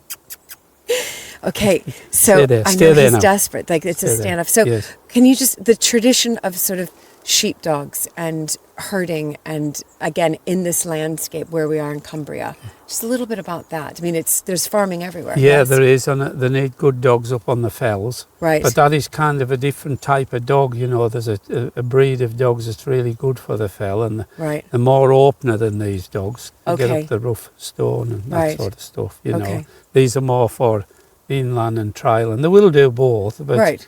there is a type that like the fell better, the hills. And, Yes. Yes. Can you just tell me what type of dog this is, though? Well, These are- it's just the border collie, It's a border collie. yeah, and the bred. These are bred for more on the in-by land, smaller areas and Yes. more commands. I think the hill dog thinks Right. for himself more, You know, he gets to know And the what area, breed? you know. What breed is the hill dog? Well, just a border collie, Oh, it but is a still border different type. collie? Yes, yeah, but a different type. You know. Okay. And the sheep's relationship with the sheepdog, with Tag, do they like the dog or no? Well, they do, and the more you work a dog on the sheep, and the quieter the sheep get. Yeah, there you we know, go. there Okay, it now what's goes. happening? So now we've got to get the sheep in the pen. Is Yeah, that right? yeah. So it looks like he's just doing it without you even commanding. Yeah. So they're going to just He come knows. into the pen. He knows. A lot of them will go out on the outrun Look at and this. fetch the sheep back to me without me speaking. No, he's just done that. Yeah.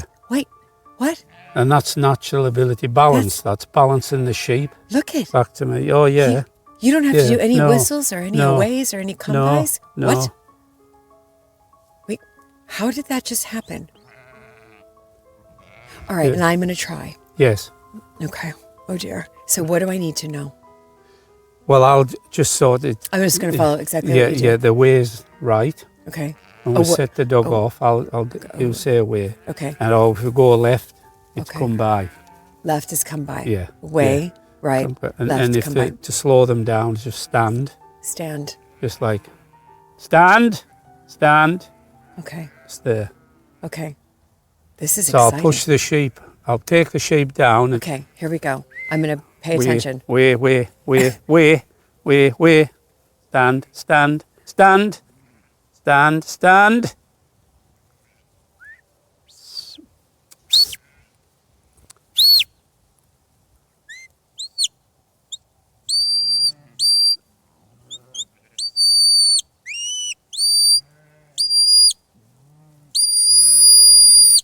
Stand. Tag! That'll do! Tag!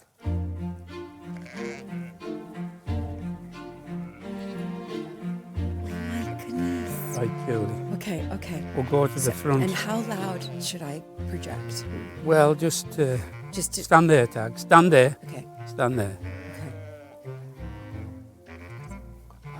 Come by. Come by. And then when you come out, stand. Stand. Stand. Stand. More stand. Again. Stand.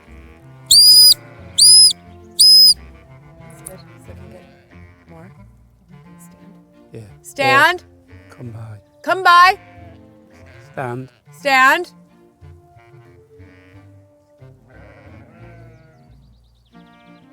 Stand again. Stand. Stand. Steady. Steady. Steady. Walk. Steady. Steady. Way. Stand. Stand. Put your stick out now, Jill. Okay. Steady. Steady. Steady. Come away. Up. Steady. Steady. Steady. Come. Come by. Now what? Come by, lad. Come by. Come by. Come by. Just walk round towards him, Julie. Towards Walk to Tag? the dog. towards Tag. Yeah, go around that shape. Keep stepping round. Wait, stand. Stand. Go round to the dog again, Julie. Go round. Keep stand. Stand. Get up. Go forward, Julie. Stand. Stand. Go on, Julie, walk forward. Stand. Walk forward. Keep walking forward. Stand. Stand. Stand there. Stand. Tag. Stand there. Stand. That's good, Julie. Did I technically do it? That's it. You've got it. I've got it. Tag. Come on. Tag. That'll do. Look at him. Give him a pat now. Tag. Come on. You've got them, Julie. I've got him now. Yeah? I've done it. I got a clap over there from Peter. Oh, that should be good. The dog's standing. Look at that.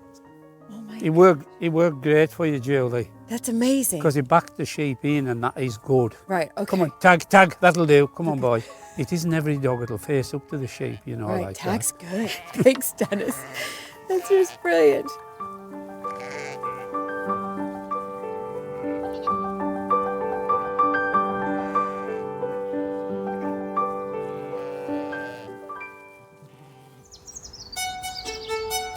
The Frost Pennington family have been wedded to this beautiful Cumbrian landscape for generations. Back at the castle, in the library, I sat down with Iona, Peter, and Ewan to hear more about the origins of Muncaster, its more recent history, and plans for the future. First of all, let me start off by saying thank you for welcoming me into this magnificent castle, and remind me, how old is the castle? Lots of debate. Well, the family have been here for at least 800 years, and pretty sure there's a fortification around that time. In fact, we think the castle's built on a Roman foundation, so there's been something here for a very long time. But certainly it was built probably around 1300, the early 1300s. 1300. But then it's been built onto and built onto. Yeah, I know. And they forgot to stop. Yeah, that's okay. They always are adapting and adapting. Well, every generation wants to do their own conservatory. That's exactly or right. I know, and I can't wait But to talk the bit about you were staying in is the oldest bit, the dates from around 13th century. Fantastic. And you can tell because the walls are just so thick, even though it's the 4th floor. You're staying on the top, Ron. You guys have gone for the proper Rapunzel room. Right. We wouldn't expect anything less. We wanted that too. Yeah, but the I walls don't have even long on hair. the 4th floor are 8 foot thick, just to keep the Scots out. Wow. So that's really why it was built, really, to keep. Yeah, you're in the Badlands now. This is the borderlands between where two kingdoms meet, England and Scotland. Yes. The debatable lands. It's where blackmail and terms like that come from, as there was all sorts of shenanigans going on. Perhaps there still are. Right. I suspect there are. And of course, this was a perfect spot to defend. I mean, and you're close to the sea. It's so quiet. You can't hear a car, you can't hear a plane, you can't hear a train. It's remote and a great spot to defend. So, they were. Your ancestors were clever. Yeah, it's the one place where the mountains tumble into the sea, so it's a very strategic point. Yeah. But also rich in minerals, and even though it's quiet now, it used to effectively be the highway for the West Coast just here, and the river below the castle was the main crossing point, or the main pinch point, which was a hard place to cross because it's a big river, and the castle watched over the ford, the tidal estuary. So if you had this power, then you had power over the local area. Right. I don't know if it's true, but Ravenglass is reputed to be the second port to Chester on this coast. Whether that was actually true in Roman times. In the Roman times. Yeah. Okay. And I not lately. No, and I need to get to Ravenglass. I've heard it's village of beautiful. 300 people. Right. I think not And for it's 18. perched on the sea. Is that right? I learnt this week that it had well over 2,000 Romans living there in Ravenglass, and it had loads of works. There was, as Dad highlights, a cavalryman from Syria who settled in this area and married a local. But there was, a battalion, a big Roman fort just a mile away from here. Okay.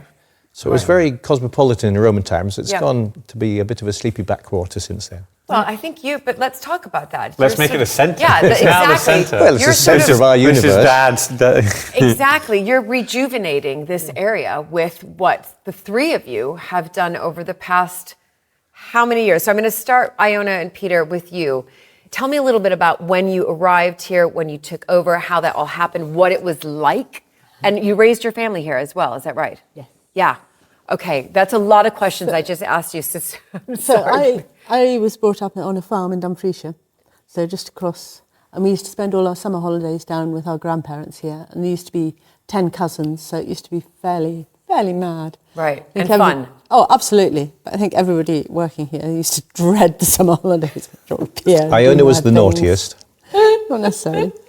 And we always used to go to the beach just about every day. Right, amazing. And so we had a brilliant time running around all over the place, and probably being a pain in the neck, actually. Yeah. So you've just got really fun memories of in your childhood coming here. Yeah. And then when did you take the reins? So then my parents took over from my grandparents in 1980. Okay. And I went off to Australia for 2 years, and then came back and started taking over in sort of 1982. Okay. And so quite quickly. Yeah. Yeah.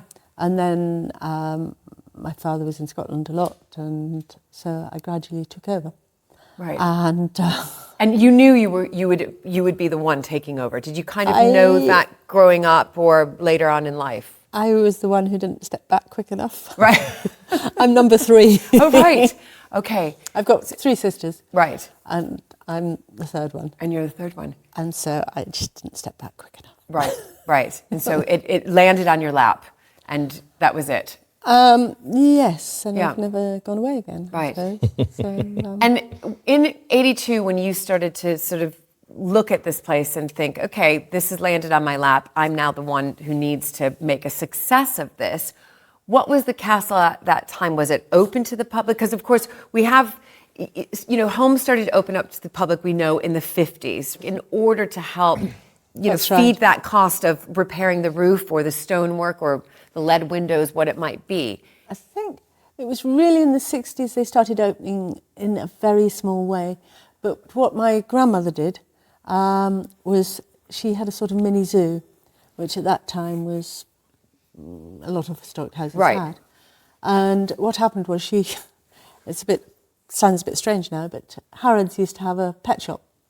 And she walked into Harrods and she saw this little bear in a tiny little cage, and it had rubbed its shoulder, and she felt sorry for it, so she bought it. Right. And she felt sorry for it again, bought it a mate. It was called Winnie, and she bought Rupert. And then they did breed quite a lot, and then somebody gave us some more bears. So bears? Bears, yeah. Bears? Yeah, proper bears. Himalayan moon bears. You have proper bears here? Mm-hmm. And was that an attraction for people to come in? Was that the point? Yes, it was. It was. They had a whole lot of a bird garden, so they had flamingos. Okay.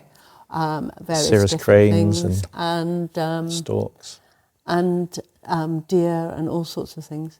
Wallabies. Right. So the public started to come. Yeah, the public came in at that stage. Right. And it was, a lot of historic houses did do that sort of thing. Yeah. We didn't have any lands or anything a bit like that. No, but you had some sort of zoo, if you like. Yes. So so you're married, you've taken over Muncaster as far as managing it. And Peter's continuing to be a vet. Okay. Yep.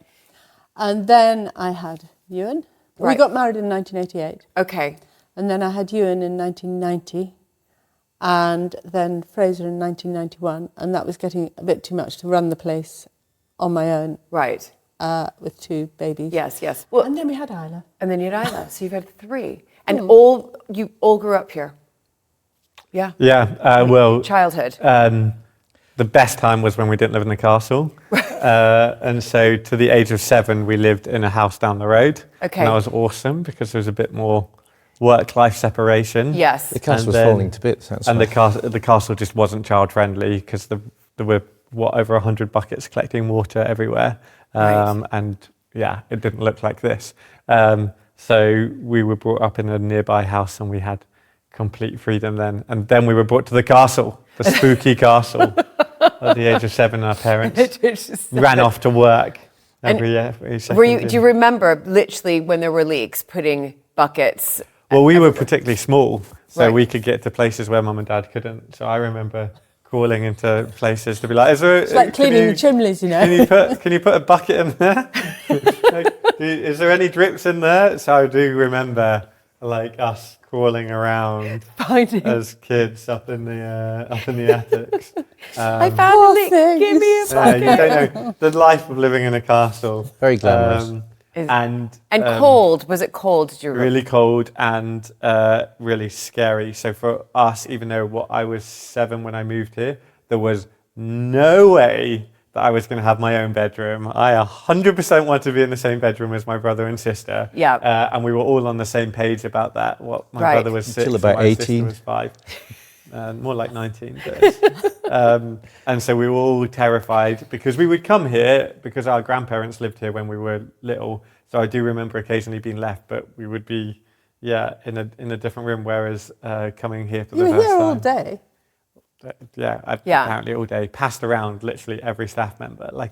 It was particularly awkward now being the boss, in theory, and being the boss of people who have literally had me in their hands, right? Looking after me since the age of 0. Oh my goodness. Now I'm their boss. So fast forward, I think, to, again, you've taken it over, you've got young children, you're here, times are moving on, and you're thinking, okay, I mean, because this is a big castle, this is a big fortress. What were some of the difficulties working out a way to make this commercially viable? Because the zoo, it sounds like, was sort of done. Well, what were you thinking creatively? The zoo was costing a lot. Yeah. And everything was costing a huge amount. A lot of land and everything anything that brought an income had been sold off, really. Right, yes. Which was a bit of an issue, really. And so it was really trying to stop the outgoings going out and to try and increase the number of visitors and how we'd get more money in.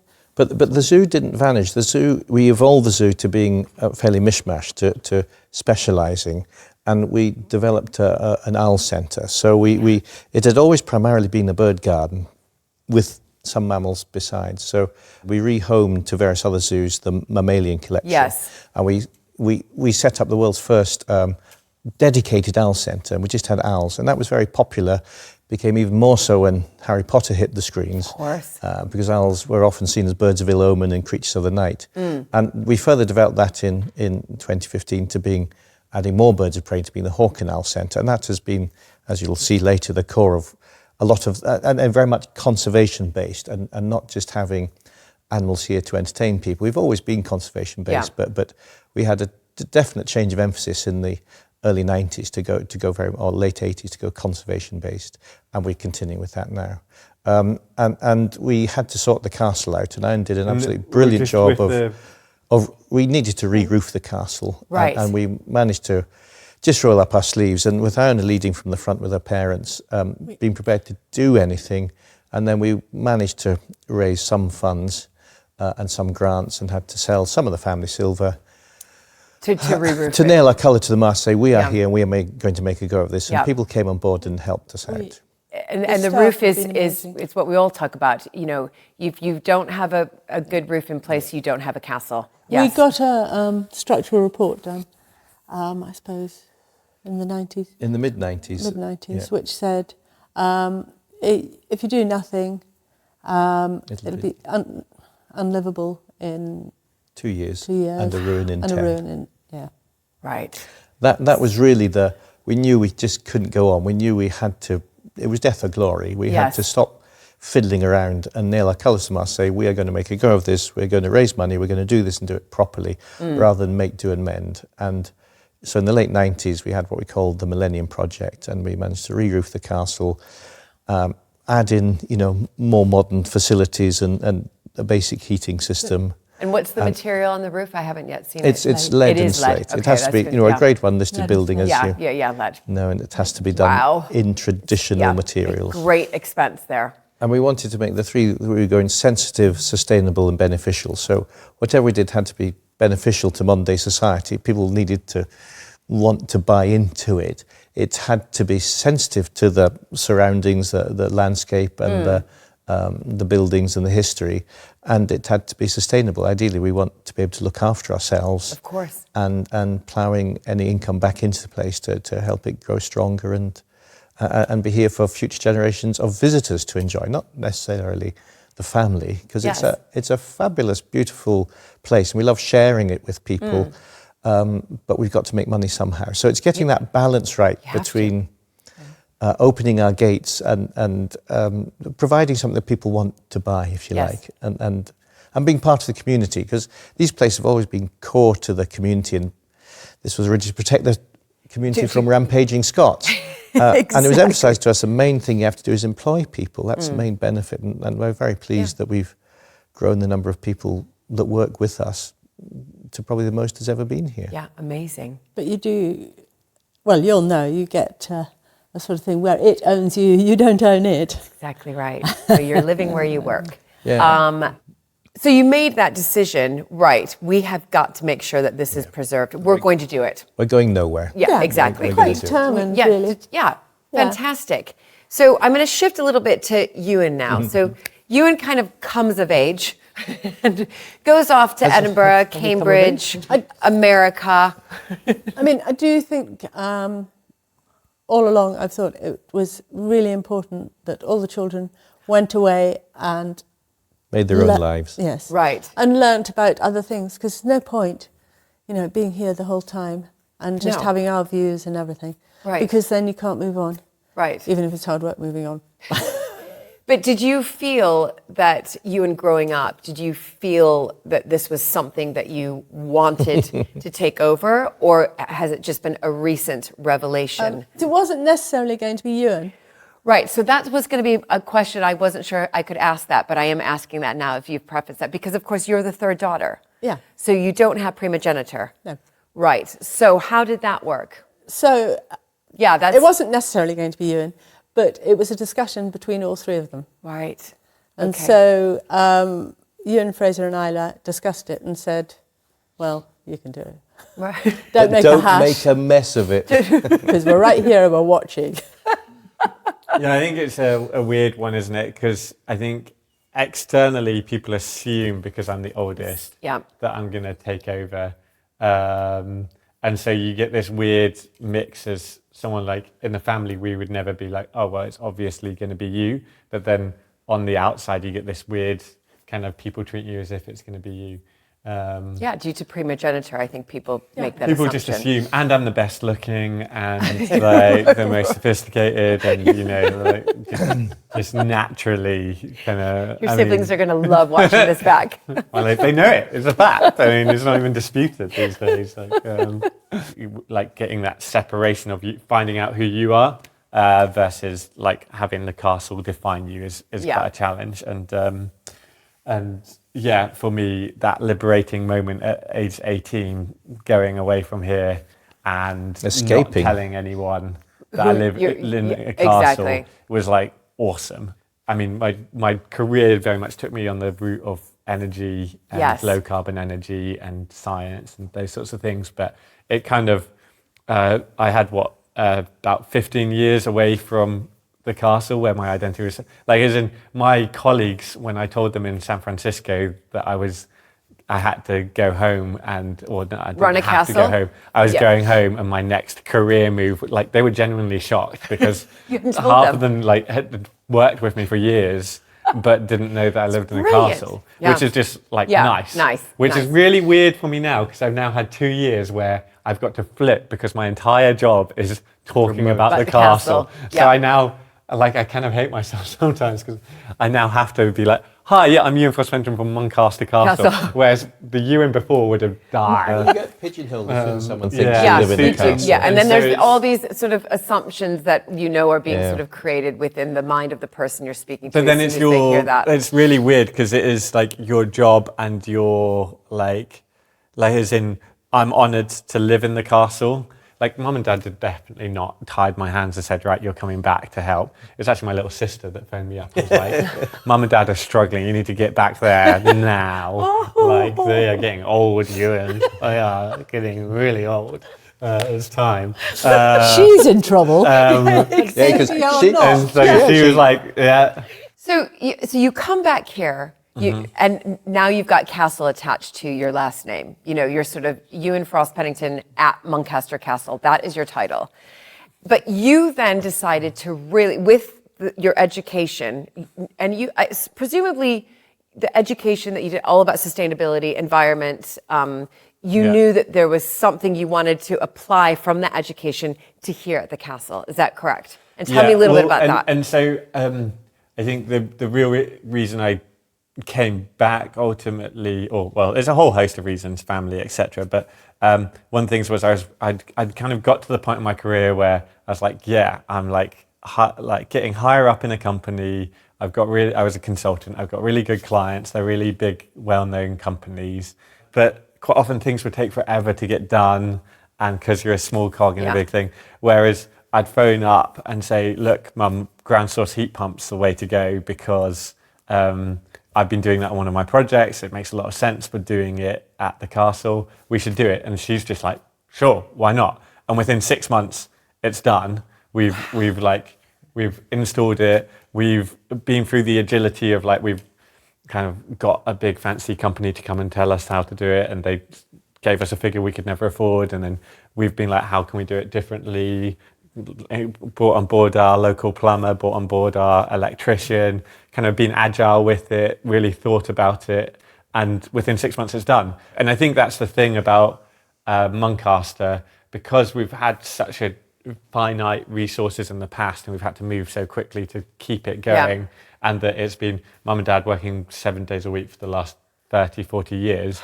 It's just kind of in the instinct that if you make a decision, you do it and you do it quick, and you have to move quickly, because otherwise, as you say, you might lose the roof, or like something big's going to happen, and you have to do everything full bore. You keep it as local as possible. And keep it as local as possible. Jobs. Yeah. And so you came in, you did ground source heating, but you've also, I mean, that is what you're looking at. You're looking at how can I make my castle, and I'm going to say this, but net zero really is. And it's a lovely term, and I know it sometimes gets used very loosely, but really that was one of your goals. Is that right? I mean, one of the things it's even more than that, net positive, which is so not only are we having no impact on the natural environment, you're putting back into we're the grid. Contributing in a positive way to the area in terms of environmental nature, etc. Which I know you're on the same thinking. So, so that really excited me that you could get something done. Yes. And it's definitely been like that. When I came back, I was hoping to do 1 to 2 days a week at Muncaster. And then your dad's laughing, Peter. God. Well, it's very similar to Ewan's experience, because I'm a vet, and I was, in those days, I was working 1 in 2. So most of the time I was on duty, and every second night of every second weekend. I couldn't understand when I married Iona just how all-encompassing it was. And you're on a 1-in-1 here, and it's extraordinary. And as you've probably noticed, Ewan and I do most of the talking, but it's a very matriarchal society. Iona does most of the work. She just gets on with it. And that was like the same with her mother and her father. Her father would ponce around and do lots of talking. Her mother was the core of the place, and she was one of 4 daughters. It was her castle, and she did most of the work. And the blokes just talk about it. So Iona just gets on and does stuff. And we're a very good partnership, even though we bicker all the time. Because brilliant, that's what makes the partnership even stronger. She'll go and do the work, and I'll talk about it. Yeah. So I'm going to ask you this. You're running it kind of together, right? How's that relationship? Because Ewan is this new generation that's coming in, the next gen, as we like to call it through historic houses, the next gen coming in full of ideas, and also, again, thinking about the future, right? What can I do to preserve this for future generations? How can I get the visitor numbers up? How can I do events? And then, of course, you've been here running it for 30, 40 years, and you're thinking, oh gosh, what is it going to cost? This young whippersnapper. Is he going to be able to do it? How is it going to work? Is it financially going to make sense? So have you had a little bit of that sort of back and forth when he comes to you with a sausage festival idea? Is that your idea or no? It was that. Well, mum and dad's actually, and then I just brought it back to life. They killed the sausage, I brought it back to life. Because it was too good to ruin. And now you've grown it, and you must be quite pleased with that. No, it's brilliant. It's that circle of life thing. And I see Ewan being very similar to when I was given the opportunity to come here and work with Iona, trying to explain to my parents-in-law that we were going to have a Fool's Festival. And I think they wanted opera and Shakespeare and things like that. Yeah. We were going... and we just came up with wacky ideas, and Ewan's doing exactly the same, and reinventing things and coming up with totally new ideas, but also embellishing what we've done in the past. So taking something like Halloween and making it bigger and better. Right. But it's a very productive process. It's very difficult at times because it's family. Yes, but family pull together, and we fight like cat and dogs and argue things stuff. But it's great having, shall we say, a benign dictator who our hearts are all set on the place. No, we're not very rude. She's 100% a dictator. But I don't know how benign she is sometimes. But we don't have to go through committee after committee. That's exactly right. As Ewan said, it's brilliant, because if we come up with a harebrained idea, we might get through, but sometimes we might go, oh, yes. Yeah. I think my first meeting where Iona, as I call her in business, but Mum, and I had a meeting where we disagreed strongly on something. It was like... Were plates being thrown. I was like, this lady's never going to talk to me ever again. Like, she hates my guts. And tell you what, I hate her guts. Like, she's so wrong. But the reality was, it's just so much more raw. Like, as in, of course, in my previous job, we would have disagreements, but it would be far more civil. It'd be like, no, I think that we should do it this way, and the other person would. Whereas, like, the great thing about Mum is, like, she does dust off that meeting. He was so wrong, the idiot. Right. And then she'd be like, do you want scrambled eggs? Like, do you want hot chocolate, Ewan? And I find that hard because I go from being like the general manager of Muncaster Castle to being like a 14-year-old. Oh yeah, Mum, please. No, I'm not going to do the dishes. Dad, like I did them last week, and it's just like the hardest, like mind jolt to get yourself into. It's so true. It's difficult when you'll cut to that level where you're going, no, you can't do that. It's not going to work. And then you got to stop and go. It's wonderful to see this dynamic. So I want to end with just one last question. And I don't know how contentious this question will be. But who's in charge? But when you look at Muncaster right now and where it's going, where do you want to see it in the next, I'm just going to do 10 years from now. You know, I'm not going to go that crazy long term, but just give me 10 years. Where are you hoping what will it look like? What are you hoping more of or maybe less of? Me or? No, it'll have to be you. Well, I mean, for me, it's all like retired, and I'm hoping to not have to put so much blood, sweat and tears into Muncaster on a daily basis that we currently have to do as a family. Like the dependency, like it's a family subsidy essentially that keeps this place going. And that's Mum and Dad having sacrificed weekends, evenings, any form of social life really for the last 30 years. And I don't want to be in that position. So I'm all about empowering the rest of the team to not only have the responsibility, but also the opportunities. And at the moment we can be, as a family, can be quite a bottleneck for things because we're the only ones that can get things done. And what I'm passionate about is building that balance between pure family does literally everything. Yes. But then you don't want to go so big that it becomes heartless and it's not a family organisation. Exactly. And getting that balance right and having a healthy, basically, community around it that means that it is sustainable and we're not worried that if I'm ill or Mum's ill or whoever's ill that the place is really under threat. We've got a far bigger, stronger community that thrives and loves and celebrates this place accordingly. That was a very long answer from you, and I would say... sorry. In 10 years' time, I'd like to these are living places. We're honouring the past but looking to the future and for them to be loved, lived in and cherished. And that's what we want to see, hale and hearty and being used and being enjoyed by many people, not just, where Iwan has a very good term of saying, we don't own Muncaster, Muncaster owns us. And Ewan's quite right, we're going to shuffle off before so long, but the tradition goes on, and I think we'll now be part of the tradition. But these places are always built for the new technology and new ideas, new culture, new arts, new ways of looking at life, and often they've become kind of fossilised. And Ewan is obviously full of energy, full of life, and he'll take it into the future with us, supporting him and hopefully slipping off into quiet retirement. I'm so glad you were even more concise than me, Dad. Dad and I are renowned for being really good and concise and not verbose at all. No, absolutely. Brilliant. Well, I'm very verbose. No, fantastic. Thank you. This has been a real highlight of mine, just sitting, not just as a historic house owner myself, but just the camaraderie and the energy between the three of you. And there's a few other adjectives I could use as well, but I'll hold off. That'd be a good idea.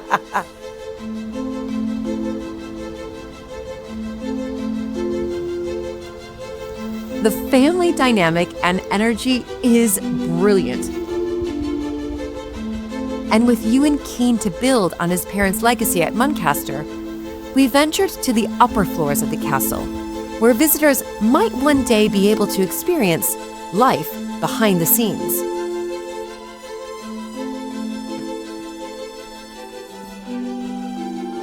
So I love attics, Ewan. Like, they're my favorite part of any historic house, honestly.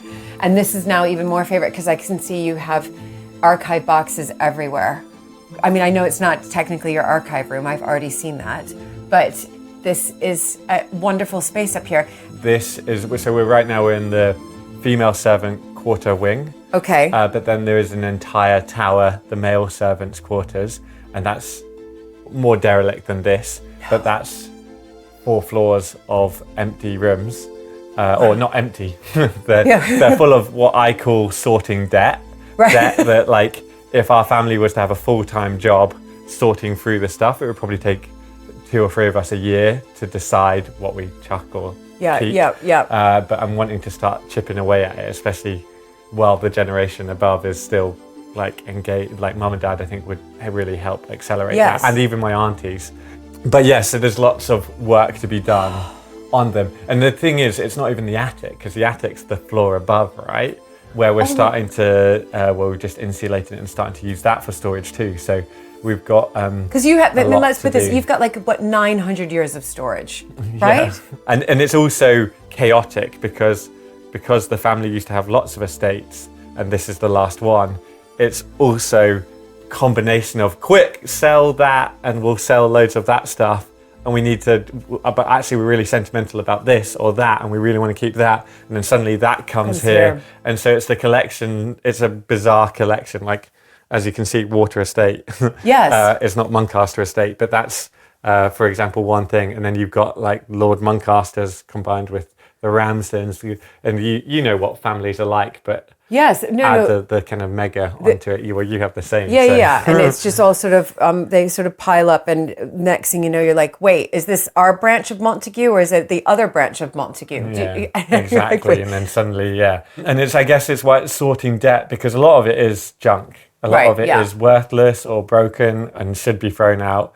But then you don't know the sentimental context of it, like last Lord Muncaster's military hat and how it has a big hole in. We just always assumed that was a moth hole, but then we found a diary entry that's about how he fought in the Crimea, and he stuck his head up and the bullet went through the hat. And so that suddenly it would have looked like junk, but actually in the context, that's an amazing part of history, that when you find the diary, you put the two together and you can see completely why someone kept that. Exactly. And so you can't just be rash and say, okay, let's send that to auction, because it could be a fundamentally important story of the house. Yeah, because that story you just told right now, I mean, that's interesting. And people, if they saw that even out on display. But then it's like the amount of connections, and even though we're slowly growing our curation capability, there's only a small number of them, and the amount of stuff to go through. And the amount of hours that you have in a day, and a month, and a year. And then it's also, I think, the question of what do you do with these rooms? Yeah, I mean, you have sort of the state rooms, or, the more elegant rooms that the public come in and see. But of course, I am the public. And these, to be honest, these rooms, I'd be interested in seeing as well, even if they looked like this. I'm just thinking, is that something you're thinking about doing, like for an extra $5, everybody, you get to go see the female servants wing, and then you get to go to the tower and see the male wing?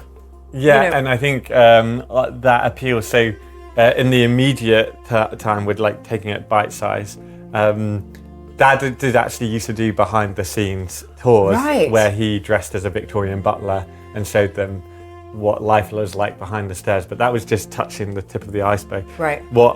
So the initial plan for me with this corridor is Halloween is our biggest festival. Yes. And we've been wondering what to do for the scary night tour, or Scarecaster as we call it. And so we're going to be making these servants' quarters at the top floor a bit into a kind of a scary maze almost, where you can open doors to go in some, but there'll be actors that jump out, and using that, the income from that, as an excuse to actually do some of the sorting of some of these rooms. Okay. So that's like step one, doing exactly what you're kind of alluding to, which is let the public into some of these spaces, but in quite a controlled fashion, or a way that's maybe slightly innovative or different. Then step two is, once we've got the rooms maybe a bit clearer of stuff, then we need to actually address the fact that there's issues here, cracking and like we've been doing kind of firefighting, but it needs to be potentially reinstated with a carpet or painted or Yes, the like. yes. And then, I mean, I would love to try some different things, because the issue is it's not en suite.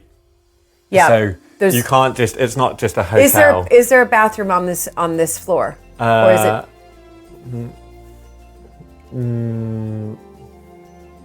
Yeah, down a couple of corridors. So not immediate. So potentially you would need to do some replumbing. Right. Or, because of course when the servants lived here in the 1920s, they would probably go outside.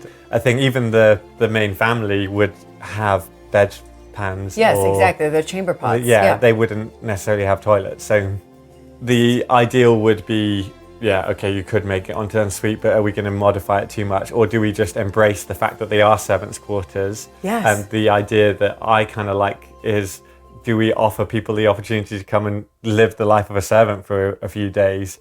And maybe that's where they pay to come and do that. And then for another group of people, they come and live as the lords and ladies of Muncaster, which just could be quite a fun, I don't know. I like, bizarrely for me, even though I'm brought up in the castle, I would quite like to, and I actually think there's a value in me paying to come and live like a servant for a few days in the castle and see the kind of culture that it develops. But also, would you have them? Because I'm almost at that point of sign me up, because I would do that, because you could experience it. But then, if I was staying here, I'm just picking your brain here, would I then be able to sort of take on some of the tasks of a servant? So I would be polishing the silver, or whatever, setting the fire, something like that. Yeah, and that would be the ideal for me. I think what we'd want to do is employ a couple of actors to be like the head butler or the head housekeeper, right? And then they would then be like, no, Julia, you need to clear this fireplace properly. Exactly. Come on, get polishing the silver. This is your schedule for the day. Yes. Chop, come on, there's jobs to be done. And make it a bit of fun. Yes. But then you get a kind of good idea of what the culture was like and what it actually felt like 150 years ago to live in houses like this. Yeah. Because we've literally got the beds that the servants still slept on. Oh, so no way. This is one of the horsehair single mattresses that would have been typical. And to be honest, we had an entire room of these horsehair mattresses. And then there is actually a room that is an entire room full of the spring beds, like lower cases. So you have basically a mattress room. We did. And I don't think the fire team were particularly happy of fire loading to that extent. Yeah. And so Dad and I did have fun one day throwing all of the horsehair mattresses out of the window of the top floor. To free up the space and comply because they're a real fire hazard. Ewan, it's such an exciting project to think about, and all of these ideas, I can see them spinning in your head, thinking, wow. Yeah, well, I mean, this room still continues to cost, right? Because the roof is slowly aging. There's movement of the castle. Yes. Like you can see the split in the fireplace. Lovely tiles. Lovely tiles, but it's you've got clearly aging at a rate, and it needs money spent on it. Yeah. But the only way you can do that is if you get it used and it has a purpose in society and the community, and if you've got people regularly in here, they notice things like that. Of course. And then we can address them. Whereas quite often it can be that some of these rooms, no one will go in for months. Right. And then suddenly you come in and then, I don't know, there's been a fly invasion, or we have those too. Or there's a crack, or there's bats, or it's got wet and it's suddenly damp because the roof started leaking. Yeah, because you can't. Whereas if you're using it every day, it feels alive. It's got love going into it. There's new stories being made. There's new narratives, and it's an exciting, dynamic thing. Yeah. I mean, this fireplace, I've never actually noticed just how good it is. But and every room like this has a fireplace. Yeah. Which is bonkers. So the servants were running around stoking fires. How many servants do you think you had sort of at its peak, roughly? I mean, I would be guessing, but I think it was 40-ish or something like that. So it was a substantial effort, and lots of bedrooms. And the infrastructure of that still exists. So we've still got... Dad and I, when we were installing the insulation in the ceiling upstairs in the actual attic, we were still finding the ropes that connect all the bells, and those bells are still in place for ringing to tell the servants which room to go to or what needs done or whichever, and you can really see those. And it's kind of the novel thing that all that infrastructure, it has literally been frozen in time from 100 years ago, just with some stuff put in these rooms. Right. And then the roof resealed so that it's not got leaks. And so that's the amazing thing, that infrastructure is all still there. So how can we use it? How can we like celebrate that in the right way and celebrate that heritage, but make it applicable and accessible to my generation, absolutely, or future generations, or me. I mean, sign me up. Seriously, I can be like the test dummy. I can do a test run.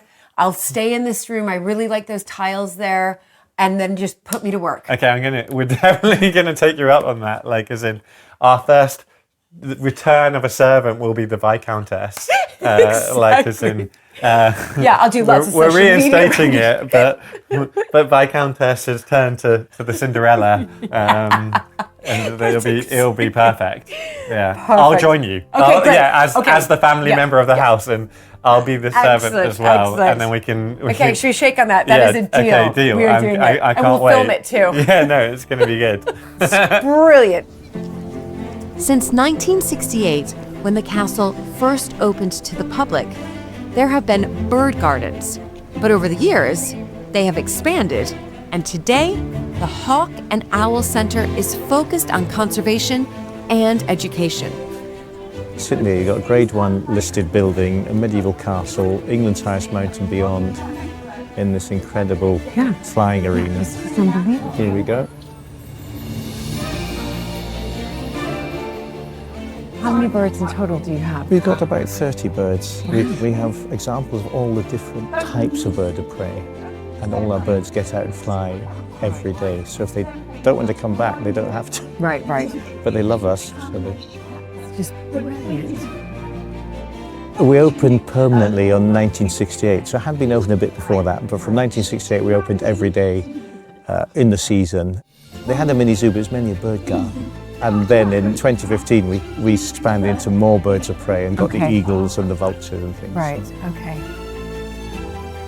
And the great thing also is all our bird staff are so skilled, and the young people living and working here and so passionate about what they do. Look at this.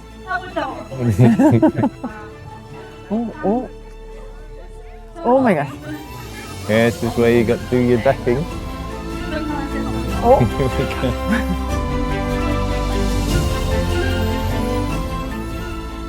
By flying them, they keep them fit, they keep them to the right weight, they keep them fit and healthy. So to me, it's brilliant. And we've got a wonderful opportunity to educate people. You'll hear when we talk about vultures, because everyone loves eagles and owls, but no one likes vultures. So you'll hear the most important work we do is the vultures, because they're most endangered. You're currently looking at a critically endangered species. In fact, of the 23 species of vulture worldwide, 9 are critically endangered, including, of course, the hooded vulture here, and they've seen massive declines in their population. Do not worry, there is work being done to help save our vultures out in the wild, and we do work here at Doncaster as well. Because in the next couple of years, we're hoping our fantastic team of vultures here will be the very start of our breeding programme. But that was our fantastic team of vultures. They did a wonderful job for us today. That's amazing.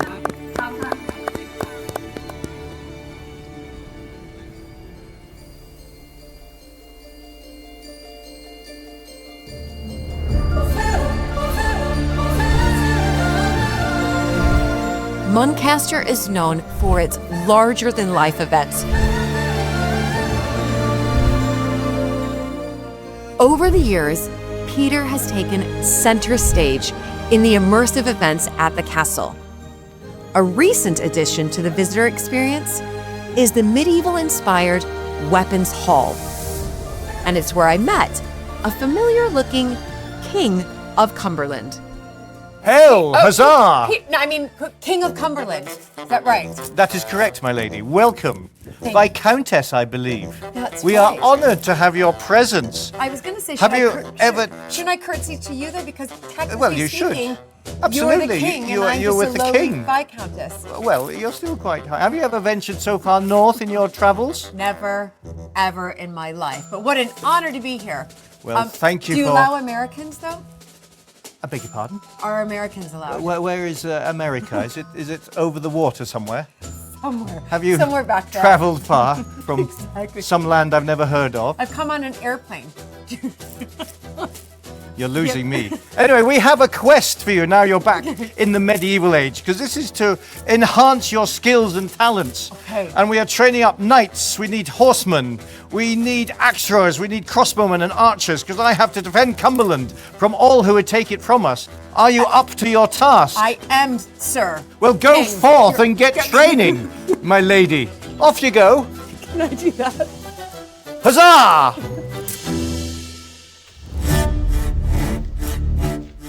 Then things seemed to get even more bizarre.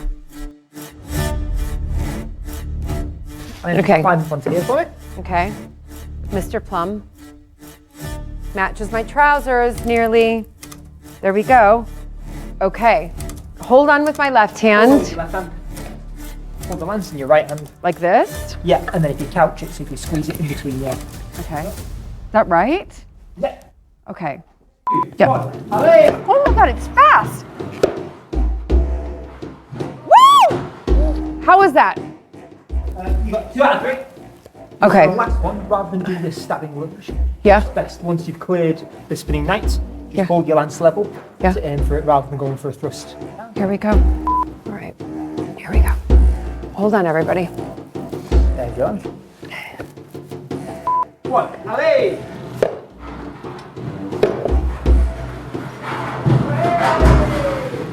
Okay, that is 3 out of 3, I believe. I'm gonna pro at this. I should just go back in time and be a jouster.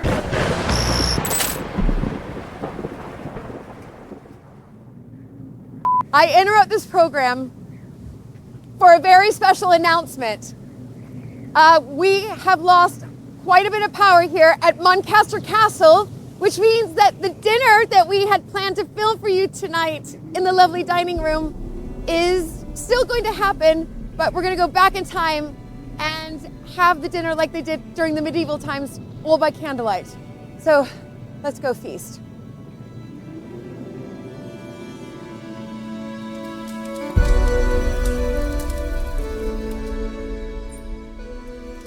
Wow! Wow. Ooh!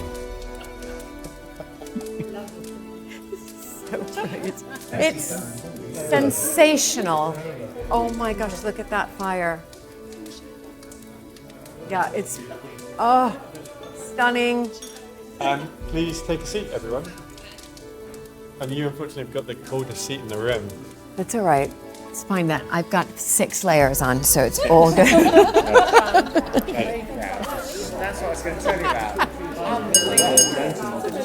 I think we're all served, so will I ask the Viscountess to say grace?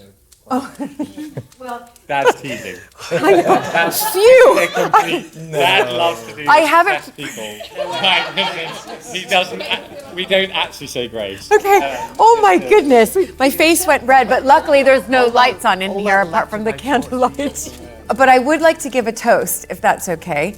I just want to say, first and foremost, thank you to Iona, Peter, and Ewan for taking time out of your day, because I know that your days are packed, weekends are tight, holidays probably don't exist. I learned all of that today, and I also understand that myself, running a historic house, it's not like those Downton Abbey days, thank goodness.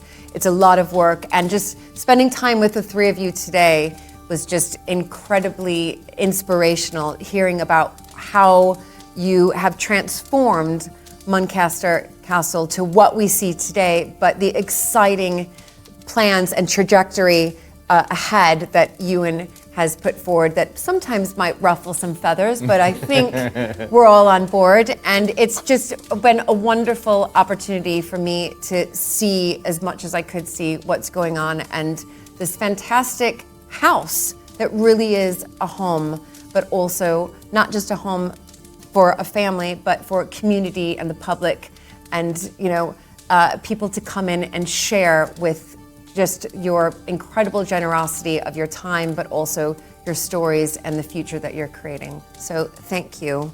Thank you. Cheers. Cheers. My grace would have been a lot shorter. well, can I respond with another quick toast? And this applies to any home. May the roof of your house or your castle never fall in, and may the people inside never fall out. Oh, cheers. Cheers. Cheers. Like that. We don't need light, do we? It's great. That's actually pretty cool. Yeah. It's quite nice. Are you thinking then possibly you should do this more often? Just sort of pretend that the power's gone out and we have to do it by candlelight. This isn't pretending, it's saving money.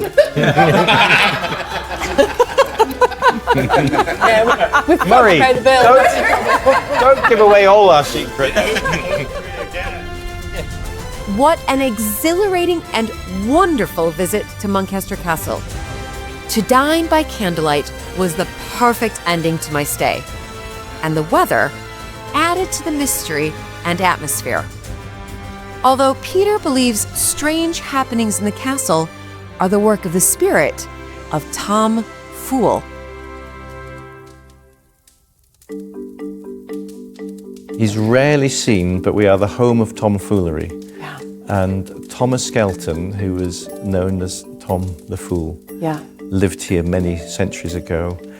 Big character. We still can't pin him down. We got references to him in account books of his coat being bought. The role of the fool was to take the mickey out of those who thought there was something special in authority. Right. And his spirit, his mischievous spirit, still pervades the place.